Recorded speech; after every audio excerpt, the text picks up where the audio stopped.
one at a time because it doesn't always work. Notice my light is real bright today.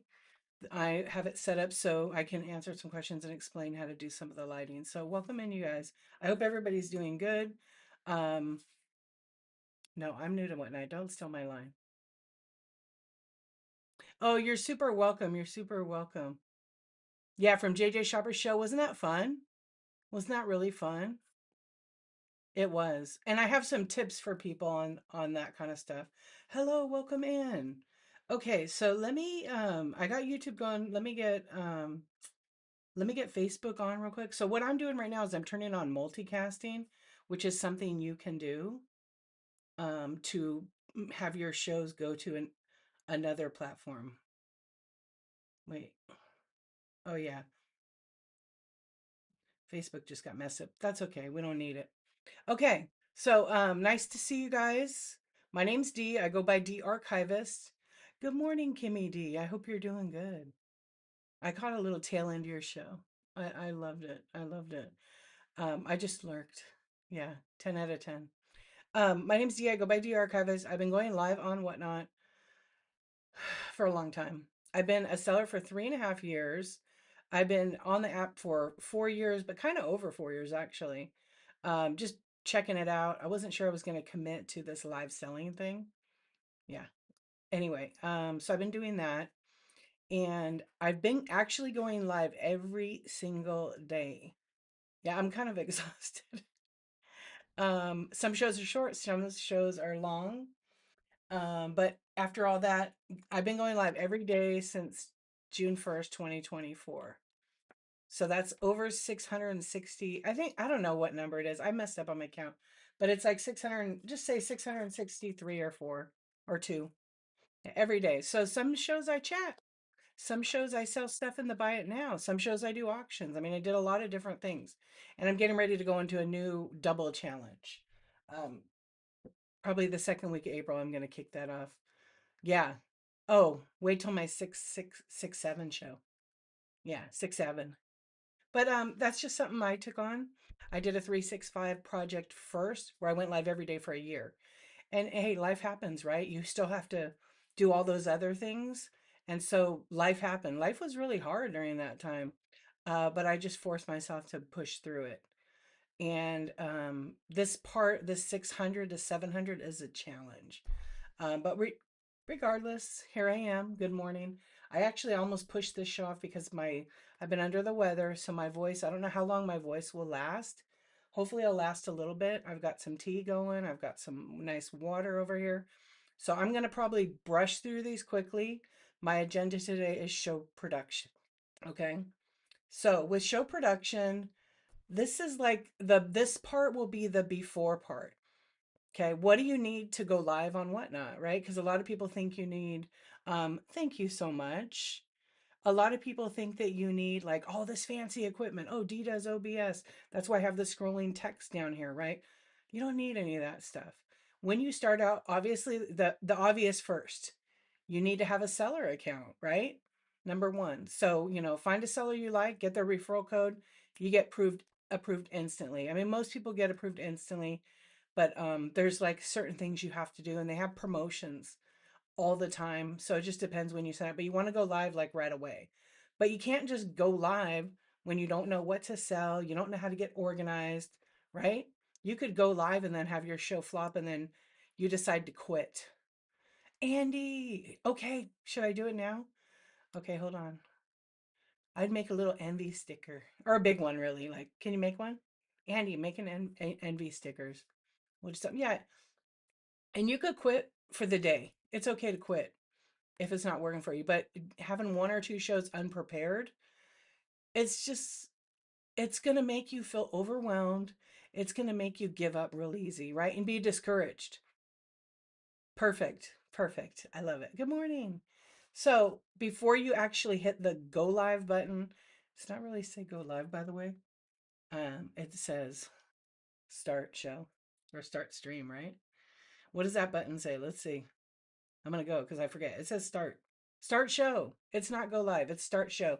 When you click start show, it gives you an option, okay, to go live, right? That's the go live button.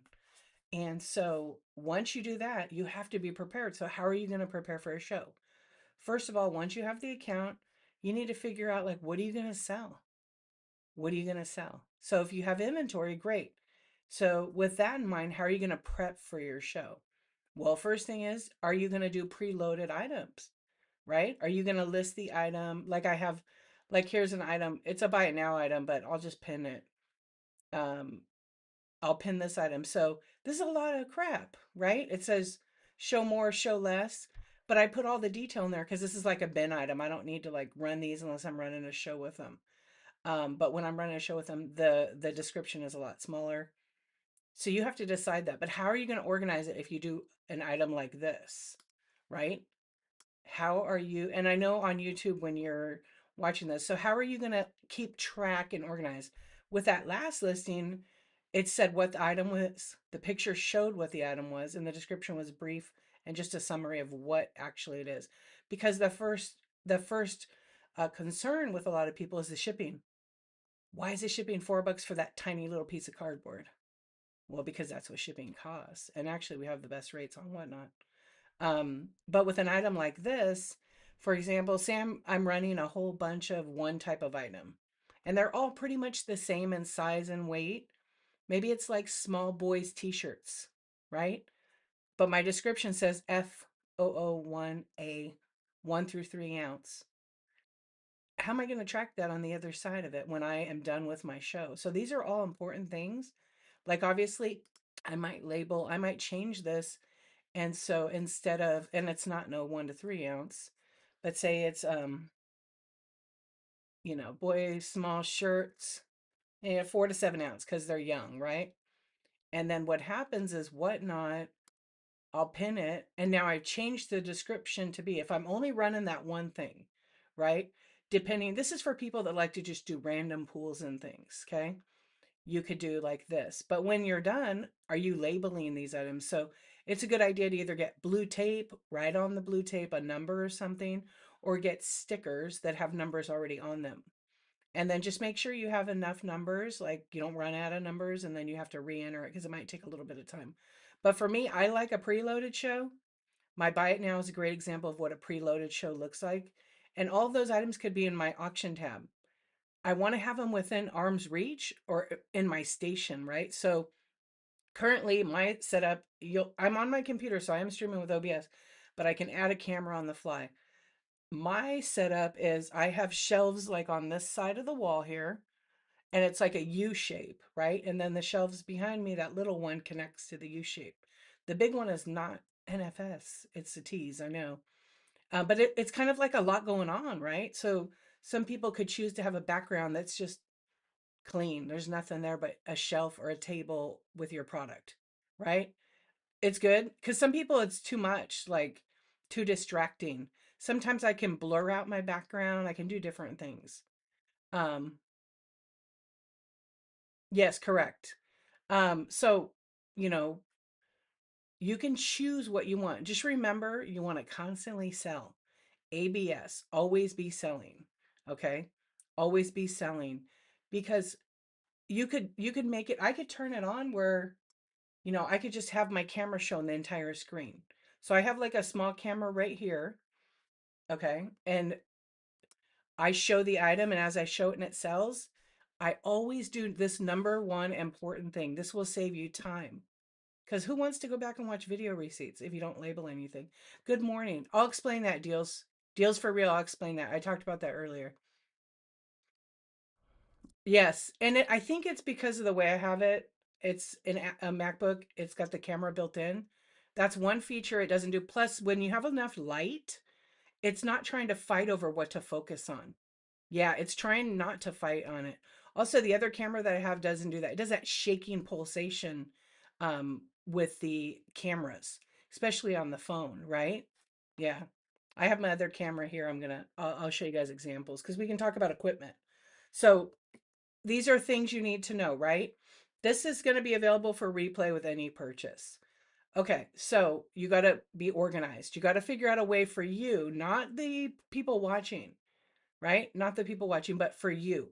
Because you're selling, you're also going to sell stuff. And then at the end of the show, when you're drained after selling 100 items, 200 items, even 10 items, right? This is new to you. What's next? How did you didn't label anything? What? So now what? You're going to have to go back and watch your video receipts. But what if there's a glitch? What if you didn't call out anybody's name during the video receipt? That means you're going to click on every order to have to watch their individual video receipt. It's going to waste a lot of time. So I highly recommend that when you sell an item, whatever it is, if it's a random pool or even if it's described at as what it is, you use your vocal. Okay, I'm going to use Kimmy D. Kimmy D just bought a pack of thrift shop trading cards for me, for example, right? As that timer hits 0, I'm going to say, Kimmy D, you got this thrift shop trading booster pack. Thank you so much for your purchase. It's going to be on the way to you. Yep. And sometimes video receipts, just so you guys know, they clip like 30 seconds before, 30 seconds after. If you don't show the item or you go really fast and you're trying to watch this back, you won't see the right thing, right? But if you call out the item, you call out the buyer, you thank them always, you have that here. So you don't have to watch it. You can listen while you're organizing and you're pulling it, right? So if I'm going to do like a random pull item and I pin this item, right, that I have on the screen, I right now the buyers know that they're going to bid on boys small shirts. And I could add whatever description, but if you look at the copy under it, as shown on live, refer to video receipts. No cancellations, refunds, or exchanges. I mean, there's always exceptions, right? Like if somebody has an issue, obviously bid responsible, but like I don't want to hear my dog hit it, my cat, my 2-year-old.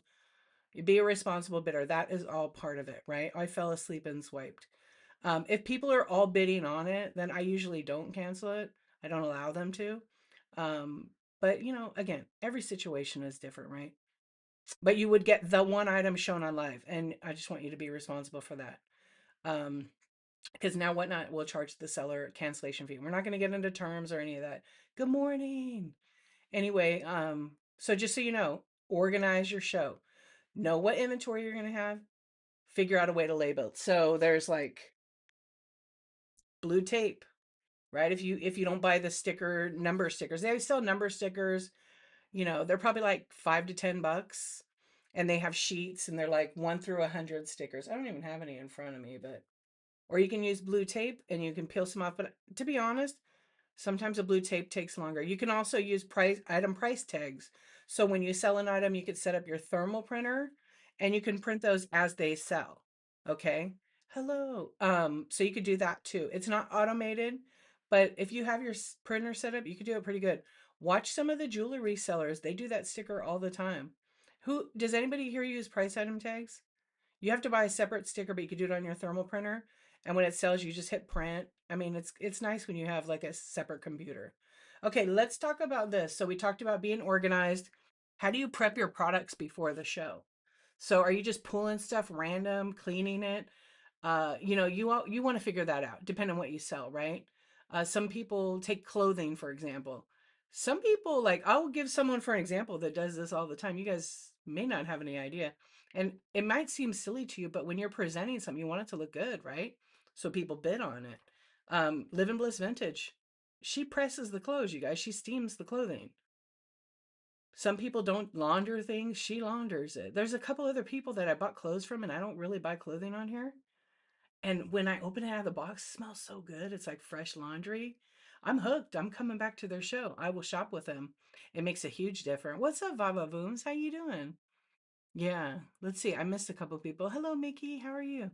But it's real important. So, but again, we're talking about before you go live, right? Before you go live. And if you don't have inventory or you want to get a pallet, don't jump over all the little obstacles just to get to the end zone, right?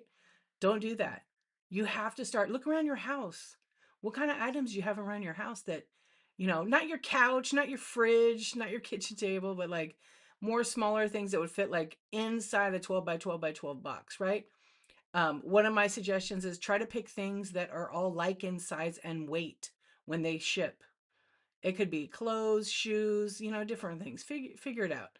But you're going to be live, so you want to prepare it in the way that you think that maybe it's going to attract the buyer.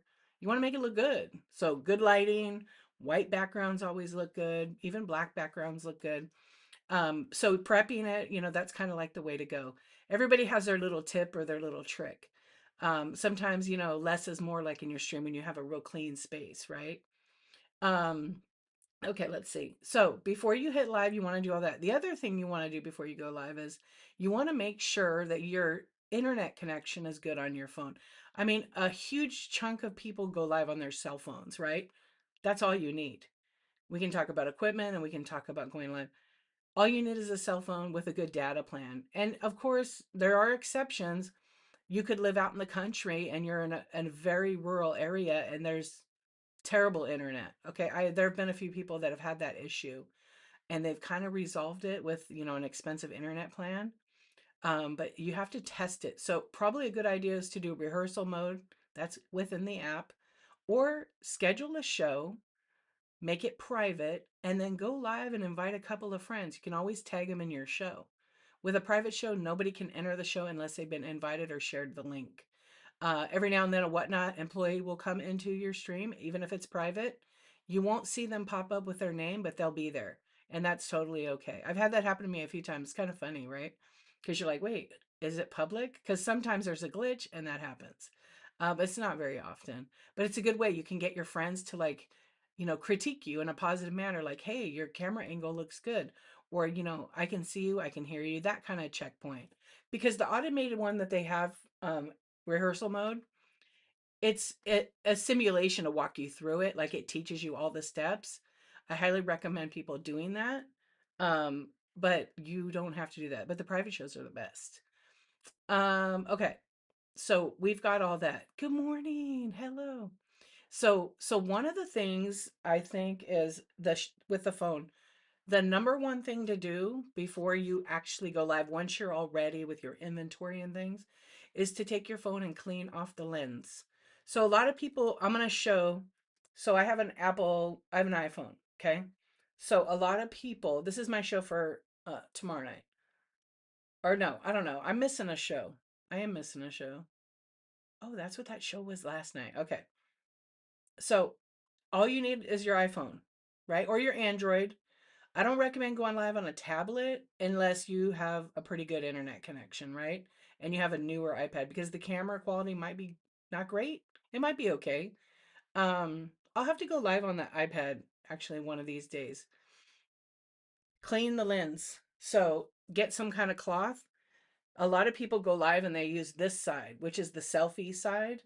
That camera up here is like 12 megapixels. It's not very good, but it works. Um, the camera on this side is like 48 megapixels. Probably higher quality, right? 4 times. Isn't that crazy? So if you can have a second device and you could put it in a tripod like this, so this camera points at you, and then you can use an iPad or any other a computer to read the chat. Just know when you use two devices in the beginning, if you don't like mute your second device, you're going to have echo, and it's not good for the people with the on the other side. Okay, this is just basic tip. Always wipe the lenses off with like a microfiber cloth or anything like that. A reworker's passion. Welcome in. Thank you so much for the raid. I appreciate it.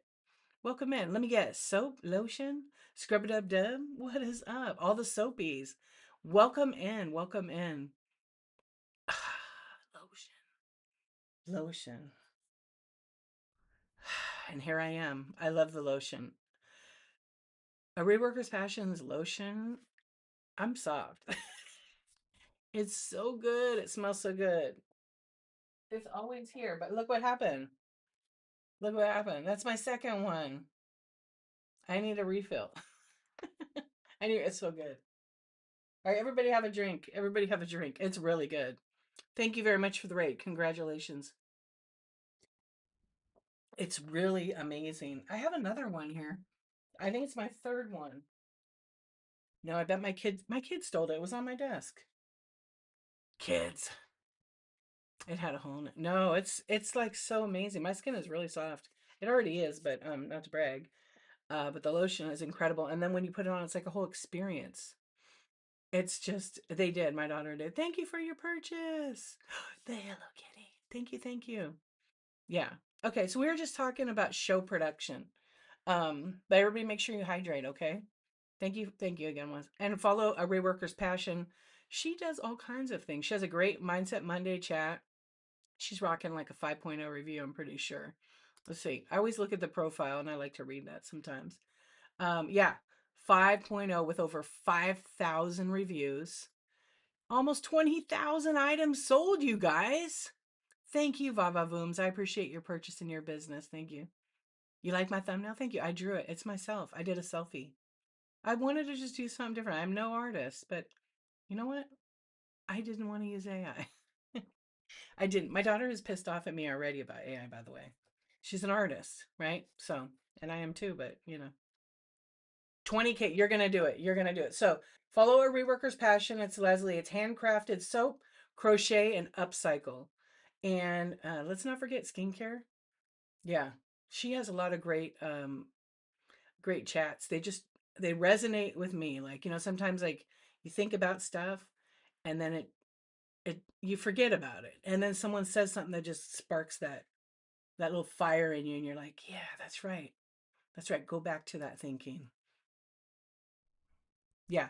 So we're going back. So when you run two devices, I don't recommend it if you're a first time seller. Use your phone. Okay. If you can't use this camera side, use this side, have it in a tripod. So you can have a tripod, just make sure you're aware of it. The legs spread out and you could trip. So make sure you have a space. What I like to use, and I have a lot of my products on my website, darchivist.com. It just lets you know. Yeah, mount it to like I have a desk.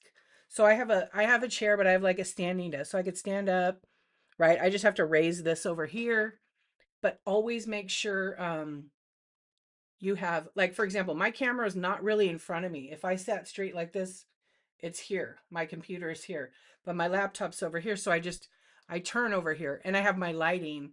So it's like blasted bright, right? I have a panel light up here and I have this other like, kind of like a softbox light over there. But because this is, built into my computer, I can't really pan around there. Someone asked me, why do I only see you on the top of the screen? I said in the beginning that I was using OBS, so I'm in charge of what I do with my cameras. So for example, the top camera is this, and my bottom camera is, did I turn it on? Is this. Is this. So I can drop some products in here. I can pop up some dolls. Hello, this is Ken. Good morning. Right? Give me 5. You can see the product. I can also show you that I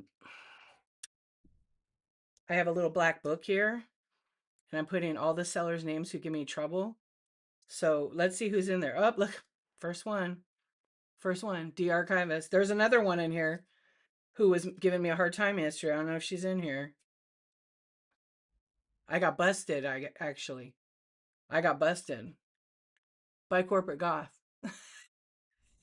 That's right, I did. So I put the date in the book. Yeah, it's tiny. It's a mini brand. So that's my book. I just ordered 2 more of them from Q. I did. Isn't it cute though? It's just for fun, and you have funsies like that. But with the camera, I can do all that kind of stuff. I meant to add in, I put all my cards away, of course, right? I put all my cards away. I even made these little cards. Hold on. And then we'll finish talking about that production setup. I don't know. I have a lot of cards. Okay. The first card I come up with is perfect. Okay. So obviously this camera's like real low, but if I'm selling a product, I could show it on camera. It's right in front of me. So as a person who likes to sell cards, I want to make sure like it doesn't cut off the title, all of that. So that's why I like overhead view. That's what you can do with OBS. But with a regular camera, you could do that too. You might be like this reading the chat. That's where a second device comes in. It's the new ones that just came out. Yeah, so there's a bunch of them, but just to give you an idea, there's an amazing art card right here that I just got. Super rare. Super rare. Don't be jealous. You can figure out your camera. This is the more of advanced setting. I said I would only touch on OBS today. It allows me to put the scroll feature, some color on the background, And then product. This goes good if you're organized. So say for example, I run an auction, right? This is like another way you could tag the cards. So your cards would all have to be like in a penny sleeve. So if I was doing cards and I was selling thrift shop trading cards, okay, you want to make sure you have the right light. So my light's way up here, and see, because there is a like UV gloss on here, and you really see it, right? So if I'm selling the cards and I'm like this, and then I pop it during my live in a penny sleeve, and then I say, okay, D Archivist, you got the number 58G, and then I might write D, or I might write the number, say it's item number 24, right? Then I'm going to have some kind of basket or box or tray for cards, and I'm going to drop that in there. That's sold.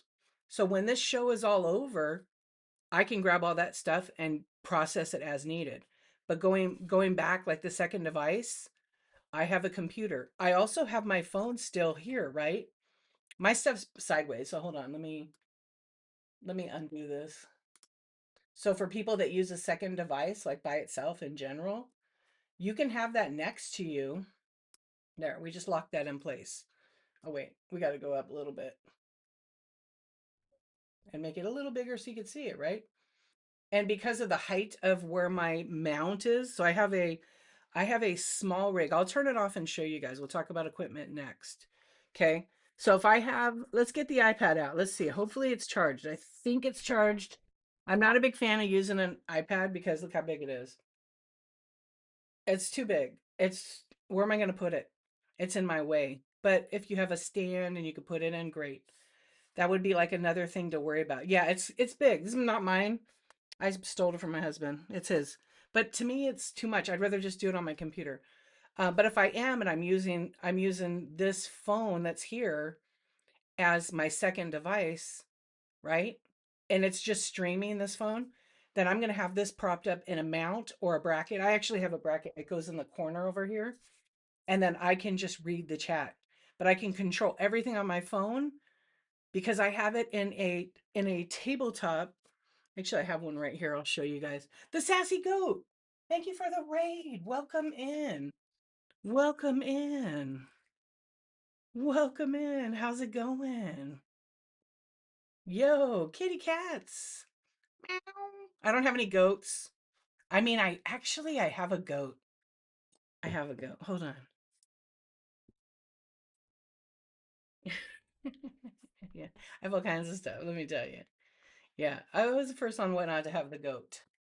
Yeah, we're getting derailed. Let me tell you. Okay, so when I have my phone, I know I love it. Okay, so when I have my phone like set up, I always use a tripod. So depending on the item, I have like 5 tripods. Let me rephrase that. They're not tripods. They're phone stands. So I use this one. It's low, but let me tell you the problem with this one. Okay, because you can ruin your phone and you can ruin your cable. So Apple cables, if you have an iPhone, even Samsung, their cables are expensive. Here's the issue. So if you put it in here, I'll show you this way. If you put it in the phone stand, right, you can't really rest it without bending your cable. Do you see that? You see that? Yeah. So it damages it. You can buy a different cable, but this is really great for, I usually don't plug my phone in when I have it in here. This is really a fantastic stand. It's like 10 bucks. When you have items on a tabletop and you want to keep it low and you're showing it. So this is good for card streams. It's good for like short little minis because then your item can view right on the actual item. Piece of cake, right? And then there's other stands. But what's nice is if I have my phone in the stand, I can pick it up at any time. And if I want to do a product scan, I could do that too. Let's see if we could do one right now. Let's see. It might be my first day. Hold on. Okay. Let me turn off just don't disturb me. Don't call me nobody. You heard me. And I will touch on OBS. I touched on it a little bit already. Okay, so if I want to do like right now my stuff's not exactly, is it gonna work? Let's see if it's gonna work because I can add a camera in real quick. Boom. So now the thing is it's in the background. So let me drop it in front. Probably only gonna see this. Yeah, you'll see me still. So I can actually add my phone in and I can actually make it like just this. I'd have to get rid of the band, but like what I used to do is if I'm picking up my tripod, right? Hey everybody. I'm so rusty at this. And I want to go over here to my minis and then I get way in on it, My cord's not long enough for that. But yeah, I sell a lot of vintage decor. And I used to do this where I would literally hold in my phone and get in on the product, you know? But you got to go slow. You got to be real steady because otherwise, close your eyes, close your eyes. People don't want to watch phones do this, okay? People don't want to watch that. They're going to leave your show. They're going to leave your show. If you shake, then maybe not a scan show, right? So I'm going to come here and I'm going to show you guys some of the stuff I use. So I'm doing this on my cell phone. I am doing it with OBS. Here's the stand. Just so if you want to take a screenshot, I have it listed on my site. Sorry about the banner there. There you go. So I have that. I have a mat here because this color picks up real nice. It makes product pop. Then I have like a little shelf here for like mini brands and things. But here's the mount. So I have these. There's small rig, um, $30. And then I have this little tiny camera here. This plugs into my computer. This is not for everybody. This just all feeds in OBS. And then I have another kind of light here. So at nighttime, it's dark in here. And that's just another mount. I have even a shorter one. And then typically I have like here, this is my scale and all my stuff. I just have crap on it right now. If my phone is down in this angle, right? It's on that small tripod. You're going to just see the product right here. So look how good that looks. Watch. Day in the life. Say I put this item here, it's rotating. Okay. You get a good view of it when it's in the right position. If I have a tripod that's like this, it's great, but you don't actually, get the best view. You get the best view low, they could really see it. Or, kind of right here, right? But see how busy all that stuff's in the background? It's not focused, it's focused on the actual item. But if I'm doing a scan, I could get in here and I could show you somebody didn't dust. Yeah. So this is like a total behind the scenes. You figure out your setup. Like when I'm doing a train or something, this area gets a complete vamp, right? This gets a whole makeover because there's all kinds of things in here.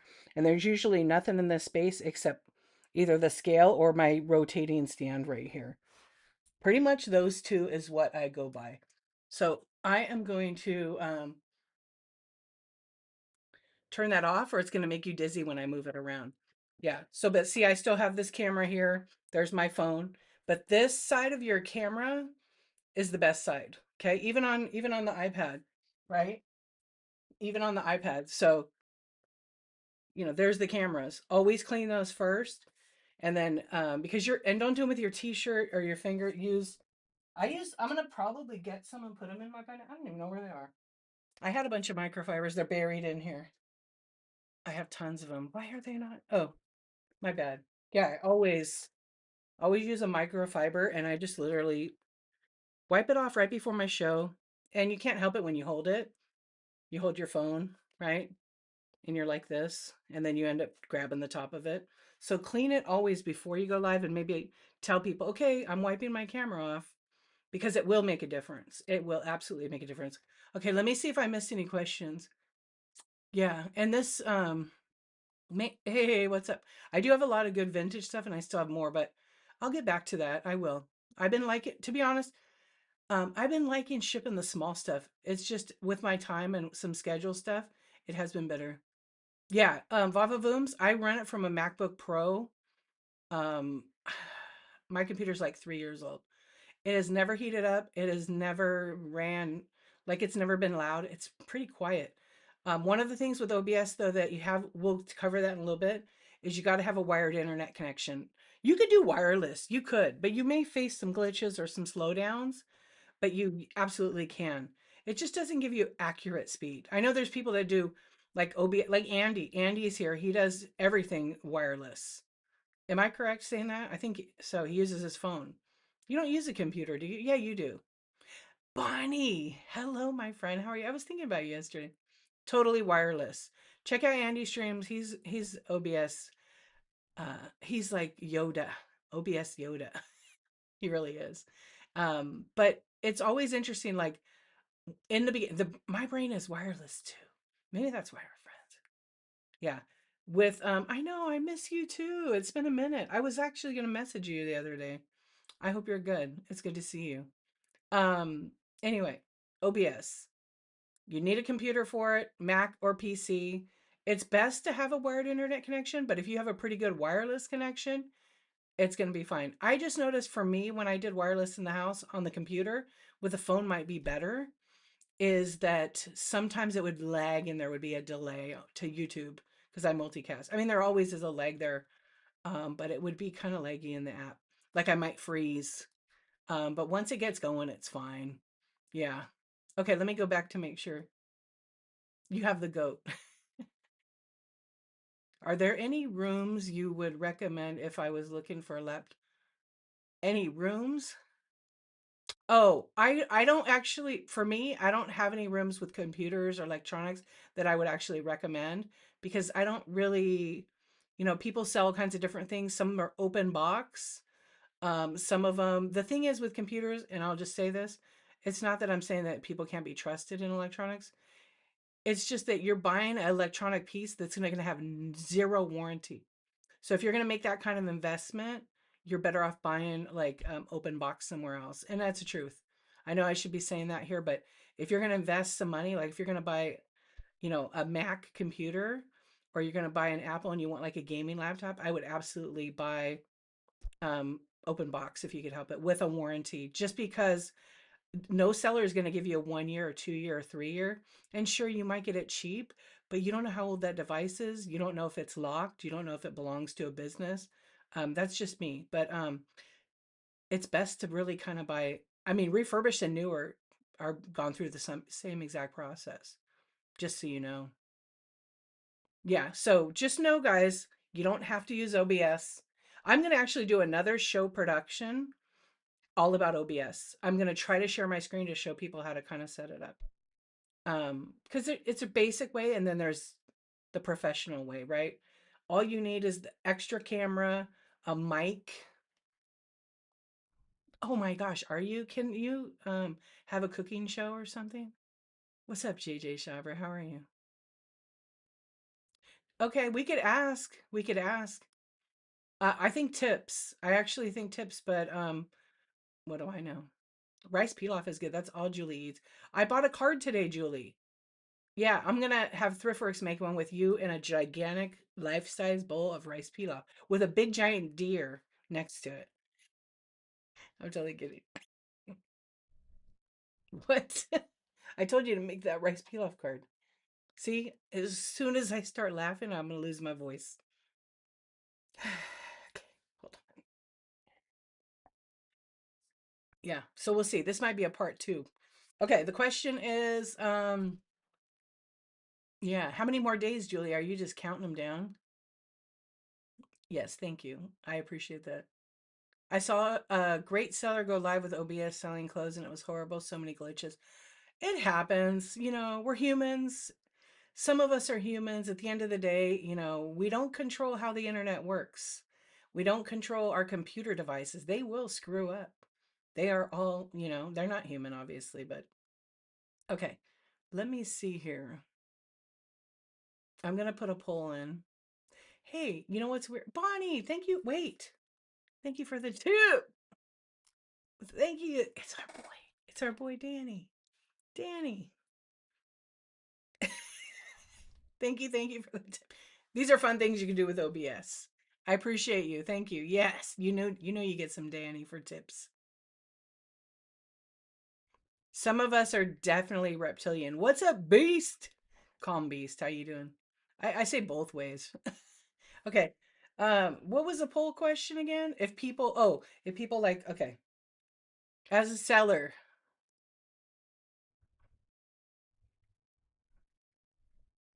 let's go. And I'll explain it if you don't know what a boost is. Okay, here's a poll we'll put together. So with scales, exactly. Okay, as a seller, do you prefer tips? Tips go directly to you. Whoever tips you pays a small fee for that. You do not pay. You get 100%. The boost boosts your show. The money goes to Whatnot. It only promotes your show for 15 minutes. So boosts are awesome. They do not work for me if I'm not selling, right? Try not to boost a show. I mean, unless you want people in here. I mean, that's awesome. So that's why I put the poll up. Let's see what people say. A lot of people don't know that boost goes to Whatnot. It only works for 15 minutes. It doesn't go to the seller at all. They get nothing but the boost, which is also a thing, which is amazing. Yeah, I've had them where I've gotten promoted where I was just talking and I was just like, I mean, thank you so much. It's so nice. But some people might not know that when they boost, it promotes the show for 15 minutes. Somewhere up here, there's a counter. Thank you for being here. And that will turn yellow when that boost starts. And when that boost is over, it goes back to the red. It's just a promotion within Whatnot. They'll feed the show to different categories. It's a secret, right? It'll feed it to all different categories.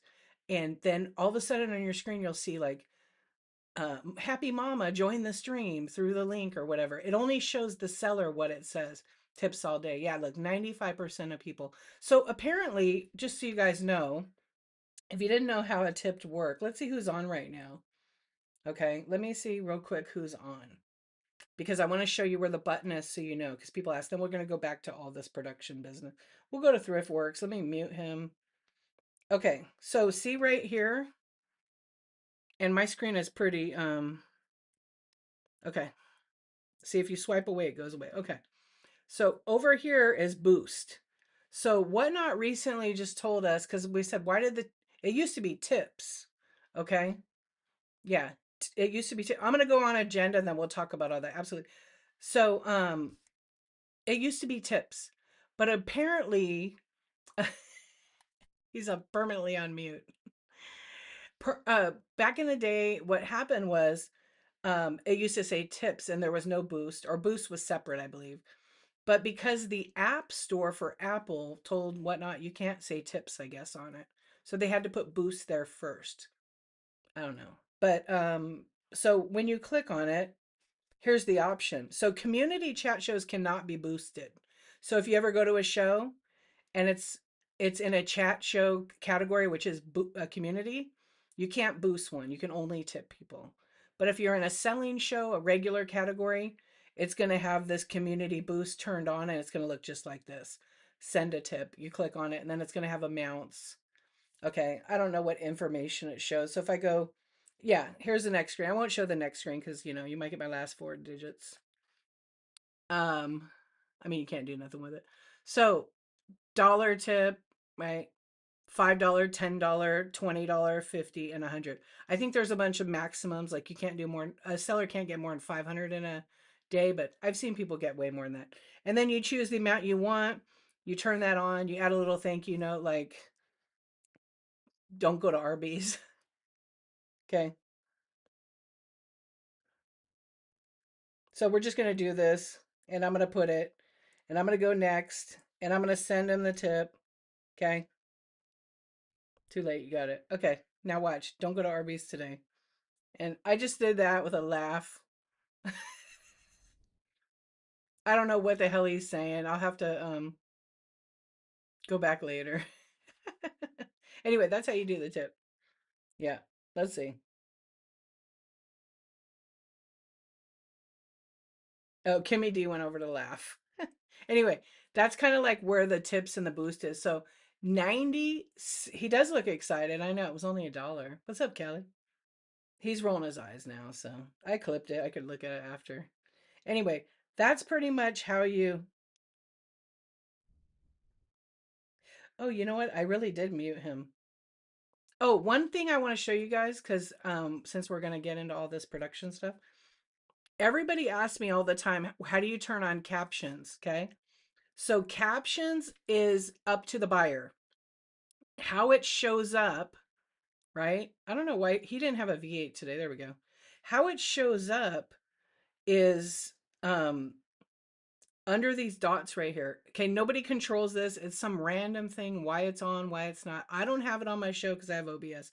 If you click on those three dots, down at the bottom, this little menu pops up, okay? And it says captions or sound. So if I hit captions on, When he speaks, now I'm going to see the captions and they're going to pop over the chat. If you swipe it away, you have no captions.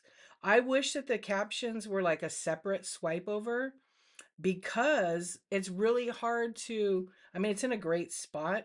Because I'm a mod in his show, if I hit that arrow up, it's going to cover it and be in the way, right? So, oh, she's telling him I'm using him as a demo. Look at his face. Oh, I love captions because sometimes we're doing other things. We're doing other things. Yeah, he won't mind if I have him as a model. This is so fun. I know. So I like the captions, but just so you guys know, that's how you turn it on. Some shows have them, some shows don't. It all depends on the phone type, the operating system. There's a whole bunch of things. But sellers can't turn it on and they can't turn it off unless they're using OBS. Like I could totally get a plugin. Don't worry, Darren, I'll drop you more tips. Hey Vivian, how you doing? Thank you. Yeah. So that's how you turn captions on. If you don't want captions, you go to the three dots. I'm a big fan of ThriftWorks. He's a great friend of mine. I met him on the app like, I don't know, like 3 years ago. And so anyway, I can turn the captions off. I can turn them off right here. You guys couldn't see that. Sorry. Let me move it up. So not everybody has this menu. Some people have captions. If I don't want to listen to him, I'm at work, right? Yeah. What's up, friends? Welcome in. So just know that not every phone has captions. There's an entire visually impaired category on here. Not per se a category, but there's a lot of sellers that are visually impaired. There's also deaf sellers. Okay. My goal is anybody that knows anybody that's visually impaired or deaf, can you please tell them to DM me? I want to try to help them build a community on Whatnot and find other sellers like themselves. I think it's really important. So we could figure something out. But if you know anybody, send me a DM, share me their show for that because I would like to help them as much as I can. Captions aren't always on. I've recently been connected with a couple of deaf sellers, but I think it's super important that we help them out. They usually come on, they stay for a while, and then they leave. They need support just like we all do, right? But I think it'd be cool if they all found each other and then built a community within the Whatnot. I took sign language for a couple years. I am terrible. I didn't use it, so I forgot a lot of it. But I always refer them to my YouTube channel because captions are always available there. Always. Did you? Yeah, I did like 2 years, 3 years. But because I wasn't in that community, yeah, it all depends, like what phone you have, if you updated and everything like that. But sometimes you see it, and it's also when you're watching a certain seller. Like I have an iPhone, and I watch Shop 801 Lane a lot. She does not have captions. Now I don't know what phone she has. I think she has iPhone 14. I'm not real sure. Maybe even 13. I have to ask her. But some people that have the new ones have it. I had iPhone 11 and I had iPhone 14 and it worked on those. But on 11 it didn't always work. You watch late at night. Yeah, I do headphones. I always am using my earbuds and stuff like that. I was told a seller with an Android buyers can't. All right, let me take ThriftWorks off. I'll have to pay him later for his services. Let me turn his captions off because I don't usually watch the app with captions, to be honest. Okay, let me pull that back up in case we need to look at something else. Okay, so here's what we're going to talk about. I'm not going to walk you through all the steps of listing because at this point, you're going to go to like seller.whatnot.com. You're going to look at selleracademy.whatnot.com. You're going to look at info.whatnot.com. I know it's a lot of crap, right? It's a ton of information, but honestly, going around to all the chat shows and getting everybody's perspective and opinion is not the same thing as trusting Whatnot, the source, with all the correct information. I see, like myself, I do a lot of chat shows. I don't know everything. I don't. I know a lot of things, but I don't know everything. And I would rather have people be encouraged by me and other community members to go look at all those resources because Whatnot literally has it in print on the website in multiple locations. They also have it in video format. They have a YouTube channel. Whatnot app is their YouTube. Definitely you want to invest in time to know that. You don't have to know everything, but just the basics. Shipping, weighing your items, packing them, outputting labels, things like that. You want to know how to do that stuff. But the most important part to make it all function and flow through for you is to organize your show, get it set up and prepared. So we talked about all that. We talked about like scanning, we talked about different things. Okay, I'm only going to talk about like show production today, but at the end, if you hang out, awesome, I'll discuss that at the end. Okay, just so you know, there's no giveaway rule change, none. The language is the same, but we'll talk about that at the end. I'm going to stay on this topic. Let me get through it. So we kind of talked about equipment. Okay. We talked about a phone stand. You need a thermal printer? Maybe. Maybe. If you want it to go faster, you start doing some volume on here. Volume could be, oh my gosh, I sold 5 items this week. Yeah. You can use your inkjet printer. Over time, you'll find that the thermal printer is more cost effective. That's just my opinion. I've been doing this for a long time. My thermal printer is from 20, well, my Rollo is from 2019, 2018. It still works, but I take care of it. I maintain it. I clean it. I don't put the cheap labels in it because it just eats them up. They stick in there. I bought a second one of Jaden's. Fabulous. Great printer. I bought all of them actually and tested them all because I wanted one that was kind of fast and not too loud. But this one is okay. It's like a little bit older model, but the Rollo all day long, all day long. So I use that one like in my shed. Anyway, those are like basically the necessities. And then on top of that, you need packaging material. Okay. You can recycle all the packaging material in boxes that you want. USPS.com has a list of what kind of boxes you're not allowed to use. You got a Jaden's. It's fine. It's great. Nelco, um, what is it? Mumbin or something. I never bought that one, but I had Jaden's, Rollo. Oh gosh, I can't think of the name of the other one. I've tested all of them. There's Dymo that's real expensive. Yeah, so you can use food boxes. You can. But don't, because most of the time if it's frozen foods, they have a scent that goes into that cardboard, right? It absorbs the fragrance. Guys, you can get some free boxes just about anywhere. But I'm gonna say this, and I'm gonna stand with our firm fundamentals. I remember him telling this in a chat show. He goes, if you're trying to run a legitimate business, you're gonna take your trash and wrap up your good stuff with it and ship it. He's got a point. So if you're trying to run a good business in the beginning, you're going to recycle and do all those things.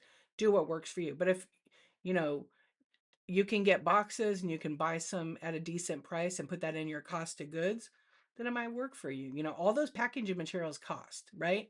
So in the beginning, when I first started, all I did was recycle stuff. So if I bought stuff, I recycled it. If it smelled or if it was a food box, a cereal box, I never used that.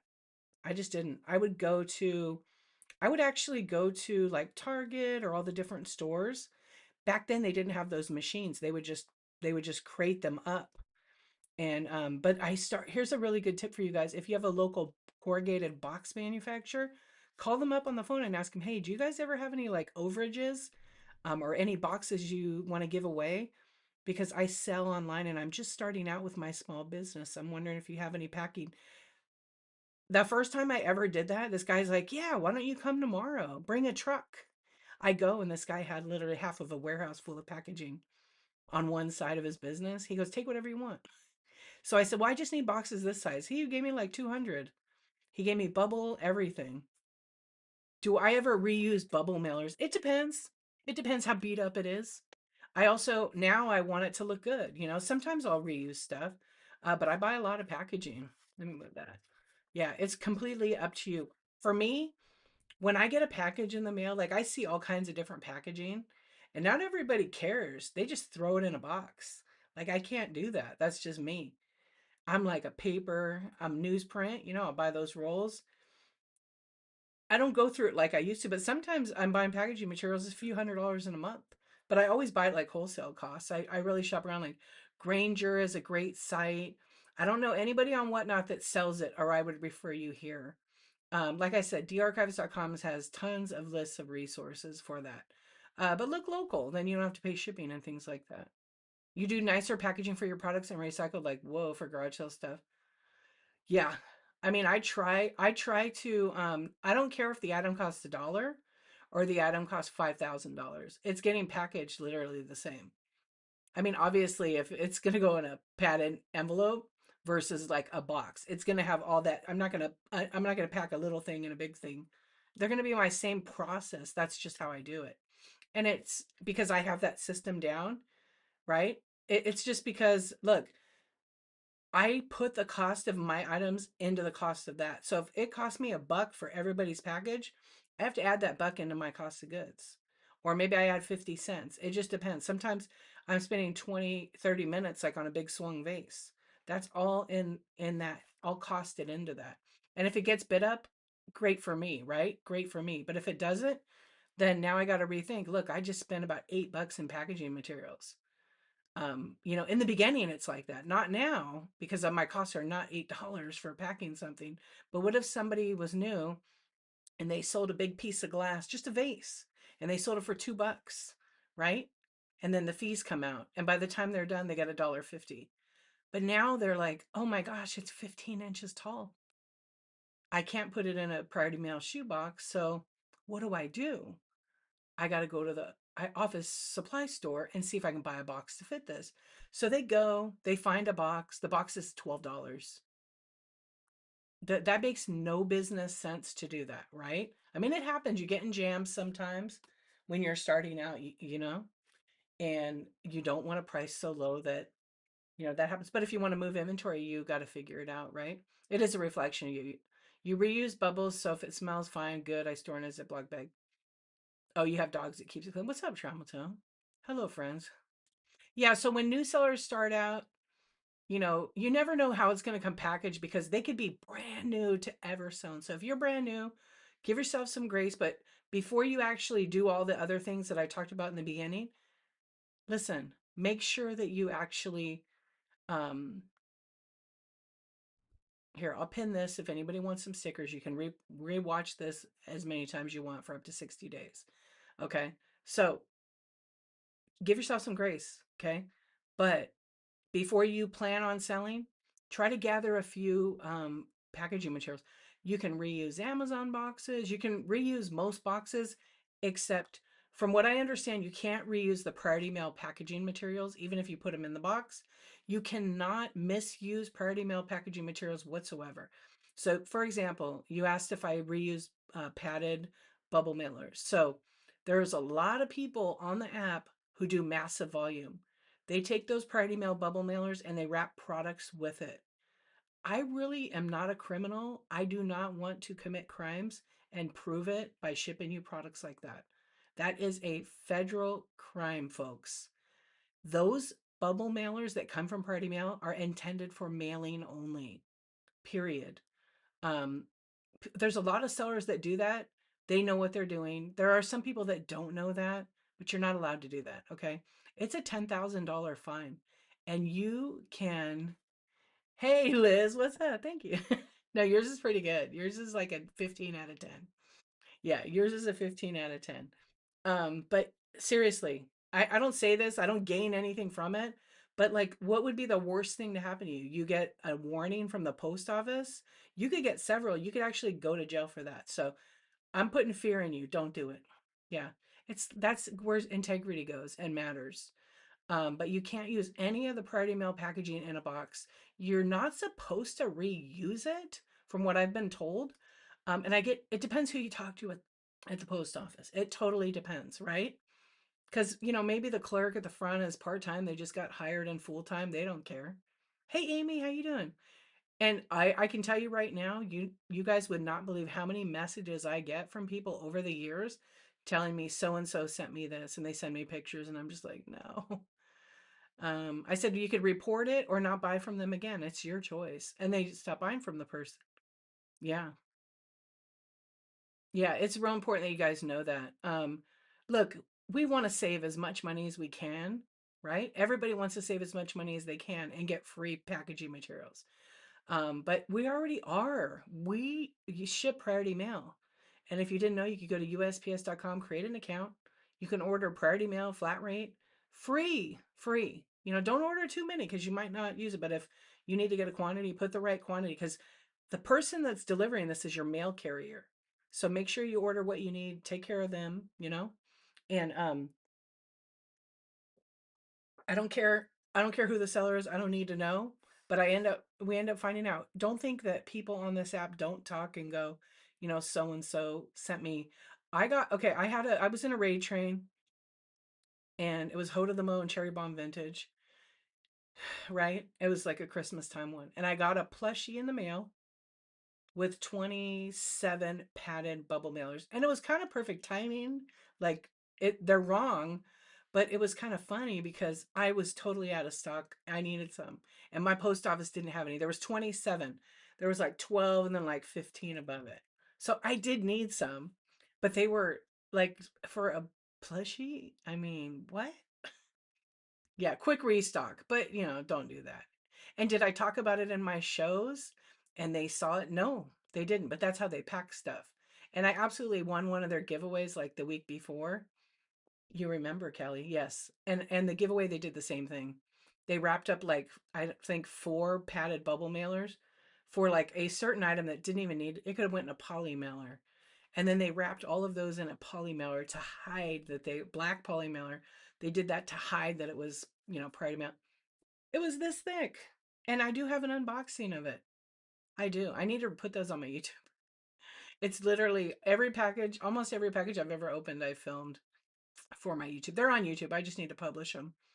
And I critique their packaging. Like, not negative, just like, oh, well, I wish this came this way, kind of thing. And so during that raid train, I took all 27 of them, which some were stuck with tape, and I made a wall, a big giant, my whole back wall was of those packaging materials. Yes. Yeah. Don't do that. I thought about making a jacket out of it, but then I probably would have really got canceled. I did. It was kind of cold at that time. I thought about making a jacket out of them. Yeah, could you imagine? I could have without cutting them, but I used them all since. Yeah, I've used them all you can use those, but use them to put your items in it to ship them that are 1 pound to 5 pounds. I think you can go over 5 pounds on those. But they're really great for books. Yeah, they're really great for books, comics, things like that, as long as they fit in that. Yeah, but you got to put some kind of support because it's a bubble mailer. It's gonna. I like to put in there if it's shipping a pound. Sometimes I use those. They are flat rate. So sometimes I can put like two thin boxes in. Cece, hello, my friend. How are you? Sometimes I'll put two boxes in there and they're perfect, right? And then I just slap a label on it. They were great for comics because I would sell like 10, 20 comics together. They could all fit in there. What's going on? Yeah, so let's finish up with this. So, okay, devices we talked about, audio and sound quality. This is a big one for me. I don't know about you guys. Um, yeah, so we talked about the shipping supplies. If you want to know about shipping, don't DM me about shipping. I'm going to close that door to shipping because it's really your responsibility as a buyer and a seller to know what it should cost, right? And it's going to fluctuate. But I have a YouTube video on YouTube about shipping. It's from January. It's under the live tab. So audio. It's kind of quiet, right? Does it sound good? Big for me, yeah. So there are people that play music. None of my business. Not supposed to. You don't own the rights to it. They play it from Spotify and different things. Is it hurting anybody? No. But if, it cracks down and a letter gets sent to whatnot for playing like, whatever group, Metallica or someone like that who goes after, then the letter will come to you and you will get the legal cease and desist letter. You can't multicast and send it to YouTube and play music because they will copyright strike you all day long and you'll be out of YouTube. So I used to actually play it. Some music is nice to be in a stream and listen to it as long as it's in lower background. I don't recommend, so if you have two devices and you're using your phone to stream, your microphone is trying to capture your voice. And then if your second device is using Bluetooth and it's connected to a speaker, sometimes it sounds like they're fighting over that connection for the microphone. So keep in mind by watching your past shows and listen, because sometimes when people have audio on for music and it's right there, it's just too loud. And from talking to a lot of friends on here that who may have ADHD and have ADHD, they can't do both. They will leave your stream. They love you, but they will leave your stream. So I decided for a while The music was fun. People would request songs and stuff. And it wasn't like I had an item in the bin because you cannot like be a DJ on here and then have purchase a song. You're not allowed to do that. Okay. But if you play music, just be mindful of the volume of it. There's some sellers and streamers that do it through OBS. Andy is a great example. His music is perfectly tuned in there. One night I played around, I didn't multicast to YouTube, and I actually had a German techno disco rave. We had a rave. It was actually pretty cool. A couple people were like, "Oh, Dee, that's kind of loud," and I'm like, "Well, let me turn it up." Yeah, that's what I did because I really wasn't talking. We were just like group vibing. Yeah, friend of the forest. Hey, friend, how you doing? You know what? I just did a whole bunch of that. You could watch the replay. Um, yeah, but we could talk about that in a little bit. Just remind me again because I went over that. I don't want to go back. I want to keep going through this. Like right now we're talking about audio. So be aware of how the volume is. I thought for some reason it was okay if you paid for nope. So every single one of those Apple, Amazon, Spotify, I don't know all the apps. You need to read their terms and conditions for what it says because they have rules too. You're only borrowing it. You're only paying for a license to use the service. So here's what happens. Royalty free music is fine. It's not the best, but here's what's happened to me on YouTube. YouTube gives me a library now because I get monetized over there, and I'm not rich yet. But you know, it takes a lot. Like you have to have something really go crazy, and you have requirements. Um, but with YouTube, there's a whole library you could use their music that's royalty free. There are some top artists in there, but not many. So, for example, like there's some songs, I just use them because I only know that they're doing this program. There's some 21 Pilots songs that you can use in your videos. But here's the catch. You say you get a video that goes viral and you use 5 seconds or more of their song, or even the intro, you can split the monetization. So if you make $100,000, you split 50% of your video fees with them, minus all the other fees. Yeah. So if you make, yeah. So they do that, but not on every song. Like if you were to look up like Tina Turner, they the company that owns that license to her songs, nope. Michael Jackson, nope. But the 21 Pilots is no on the new stuff, but some of the old stuff. And you have to tag them in your video. But if you use some of the royalty free stuff that's maybe not a big band, but they're on their way up, what happens, and I've had that happen, I think it's cleared out. I use just a couple, they're like kind of lo-fi. They are not fully royalty free because they come back and hit your video with a monetization claim because they see you're getting some it's like attraction, you know. So I just stopped doing that, but I can use them. I could buy songs, so I could buy a song for like $10 with a license to use it for uh between now and whatever. Yeah, you buy them and stuff on there, then you're covered. Then there's websites that you could buy the service, so if I want to play songs on there, and it could be all the latest and greatest songs, right? But the other catch to that is you're only covered while you're paying for the membership, right? So if I cancel the membership and 2 years pass by and I can't, like I use it for 2 years, it passed by and I cancel it, everything becomes, you're going to get a copyright strike on 200 videos if I went every day or whatever the amount of time is, 1,000 days if I did that. So you have to be aware of that kind of stuff. Most people don't realize that. That's just a YouTube thing, right? But that could be a Twitch thing. That could be everybody. I don't know. It's just random. But you could choose the music. You just have to make sure. The biggest thing you have to make sure of is how are the people on the other side of the screen? Are they hearing it? Is it disruptive to them? You may not know that. Some people might come into your stream and your music's loud and you're real quiet and they can't hear you. 9 out of 10 times, they're going to leave. Let's see. Let's ask you guys. Okay, let me end this poll here. Okay. Thanks, Bonnie, for the idea of that. I'm going to end this poll and I'll add another one. If you guys just came in, thanks for joining. My name is Dee. I go by Dee Archivist. If you don't know me, I stream every single day. Okay. And I do seller support. I'm a community host for Whatnot. And every day on Whatnot is my first day. Okay. So I make rookie mistakes all the time. So I'm going to ask you guys,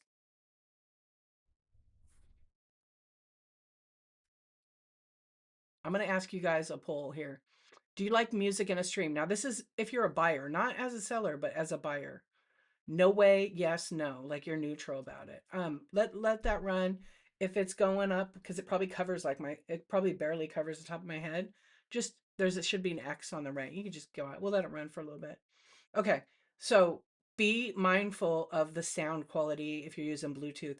I can't tell you how many streams I go into where they have a beautiful picture quality and then their audio is horrible. And I don't want to have sometimes they're selling and they're cramming it out. And I'm thinking, there's no way with them talking and that music and it's going, it's fighting that people are like, even have the volume on. There's no way. And I'm pretty neutral. Like I can handle all kinds of things. Yo, Tina, thank you for the raid. Come on in. Thank you for the raid. I really appreciate it. I hope you had a really great show. We're doing a chat show, so welcome in. Christelle, hello. Yes, this is our late night party kitty.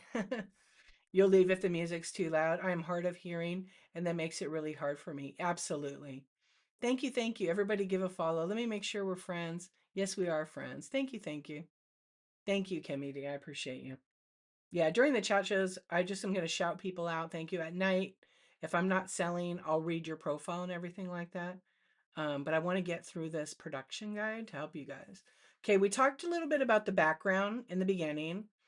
You want to be framing your things. So if you're, like I talked about framing actually already when we showed where your camera should be when you're looking at the item when I did that scan. Okay. You always want to make sure. I don't say if they're using the F word over and over too. Yeah, I don't mind a couple times. Like it doesn't hurt me. I'm not offended by it. But if they're just saying F this, F that, F this, F that. Now, if they're talking about like fudge, go get some fudge. My favorite kind of fudge is double chocolate. I might stay. That F word's okay. But like really, when they're doing that, I mean, it just goes through. It doesn't affect me because I don't take it. But a lot of people do not like that. Yeah. Yeah. Or if they're degrading to anybody, I'm out. Bye. Have a good day. Not even have a good day. Have a day you deserve. Have the kind of day you deserve. Yeah. But that's the beauty of Whatnot. There's so many different types of sellers on the app. And it's your choice. So I don't know if I have explicit. I don't mean to have explicit on in the morning. Yeah, and you're out. My biggest peeve is when they are yelling at the price to go. Come on. You don't like getting yelled at? You don't like getting yelled at. You know how much I paid for this? You know how much I paid for this? Come on. Come on, you guys. My kids got to eat. I don't like it either. But there is a psychology to it. It does sell product. It does sell product. I have tried to do it 5 times, three or 5 times, and I laugh the entire time, but I have sold out my shows. I have sold out my shows. So there's something to it. Yeah. But I'm pretty mellow. I don't like that kind of vibe. But I do like to watch the shows and learn from them. Like, those are great examples of sellers that are trying to push product out quick. And some people, they'll goof up and have fun. People don't know what they want. We don't even know what we're doing at half the time, Andy. We don't know what we're doing half the time, right? We just show up and we got to move 10 products, 50 products, 1,000 products. We got to pace ourselves. So some people are just doing it so quick. I don't know how when they're yelling like that, they do not read the chat. They do not read the chat. Welcome in, friends. So anyway, your overall presentation and where you're at, the framing of your item, even the framing of myself, like I'm over here, right? I guess I'm going with my rule of thirds. So I like to kind of be right around here. I don't want to look like I have a pole coming out of my head. Kind of looks like it. So I kind of go a little bit more. Yeah, there's something to be said about the kind of shows you either like them or you don't like them. And that's okay, right? That's the beauty. You go on a show, it's chill, they're just talking, they're running their stuff. They might not be fast because that might be their first day. So if you're new and you're running the auction, it says like 30 seconds. If that's where you're comfortable with, it's fine. But you can, when you click on the time, you can slow it down and make it go faster and go 10 seconds. I remember when we all started, I started 3.5 years ago. We're running 30-second auctions. And then probably like a couple of shows, I went to 20 seconds. Now I'm at 10 seconds. There's a 7-second one. I don't have it yet. Whatnot. Hello. But I'm going to try to get that because I think it's kind of fun if you do sudden death. Okay. So when you have a stream, okay, this whole thing was about production. I kept it as basic as possible because I wanted it for it to be pretty much for newbies. And the biggest part about your production to me is you could do this in a small space. I have a pretty small space here. You could do it anywhere. You could sell from the back of your car, the front of your car. I mean, don't drive. You could do it in your backyard, your kitchen. You can do it anywhere. If you're running a business and you're trying to build it up, try to get some kind of system. Like my stuff is kind of like a U shape. So when I said before, like I was running, like here's, let me unpin this. Okay. So say for example, hold on, please. Oh, that's different camera. My bad. Hang on. So say for example, I'm running like this small item right here, right? And we just want to get it right in screen. Now, if I zoomed in on it, it would look like a big product. So when sellers are going live, they're showing this product. Now I can take and make this product look huge. Oh, well, it's going to cover my face, but that's all right. Okay. Doesn't this look like a regular size book? So I'm in OBS. Your app isn't going to, but your app might look like this without this. Okay. It'll update in a second here. Oh, it's really laggy. Wow. That took a long time to get rid of that. Huh. Okay. So I see the chat, but this is what you would see. This looks like a full-size book, right? So one important thing to do if you're doing like minis is hot on the whatnot, okay? I would probably take and have my ruler in the screen so you could see that, the item is a mini item because describing it isn't always enough. Describing it's not enough. But like say this is your phone screen, right? I mean, I could make it even lower. You could see me. Peekaboo. Hello. Yeah, it's tiny, right? So you don't have to have it exactly up at the top. You can just have it like that. Tape your ruler down, right? So you don't keep bumping it. Obviously, have it straight so it's not crooked and you can see it. My camera's like, apparently it's crooked today. Yeah, you can have that. There's people that have rulers on screen. Maple, hello. So you just have to make sure because objects, just like your mirror, are larger, right? on a little bit bigger than they appear. Yes. Yes. It's fine line making it exciting just versus trying to get the price up. Yeah. Yeah. There's streams not for everybody. Yeah, so it's a seller's responsibility to disclose this information. What even in your title and your description. So if you're running minis and you're doing random minis, like just to give you an idea, because we talked about like listings, I'll go back and I'll edit like my random pools kind of item. And I might do this. I might go mini brands, books, right? And then I might do 1 to 3 ounces because that's what they are when they're packaged up. And then I might say under 2 inches. And then what I'll do is I'll change the shipping. Well, actually, it's 1 to 3 ounces. I'll confirm it. Now, my picture should be a pile of the books. And the description says, now the title says this. Okay, so I'm running this, but I want to make sure you guys see it. So I move it up a little bit, right? BBA, hello. I move it up. It wants to focus on my ruler, but periodically I could do that. I don't have a dime here, but oh, I have money. I could put a quarter here too for a scale. No, you don't get the quarter, right? That's another idea. Put a coin there for a scale, so people see that this is really small. Everybody, for the most part, I think everybody knows what a quarter looks like or how big it is, right? So that's just another tip too. But you always want to show it. Again, I'm running this as a random mini brands. My item number would be like MB001. It would be mini brands books, 1 to 3 ounces, under 2 inches, obviously in height. They're like an inch and a half. Okay. And at the bottom, like I said, it says as shown on live. So if I run this auction and it sells, okay, somebody buys it. So let's run it and see what happens. I'm going to click start auction. I'm definitely not going to do 30 seconds. That's way too long. Okay.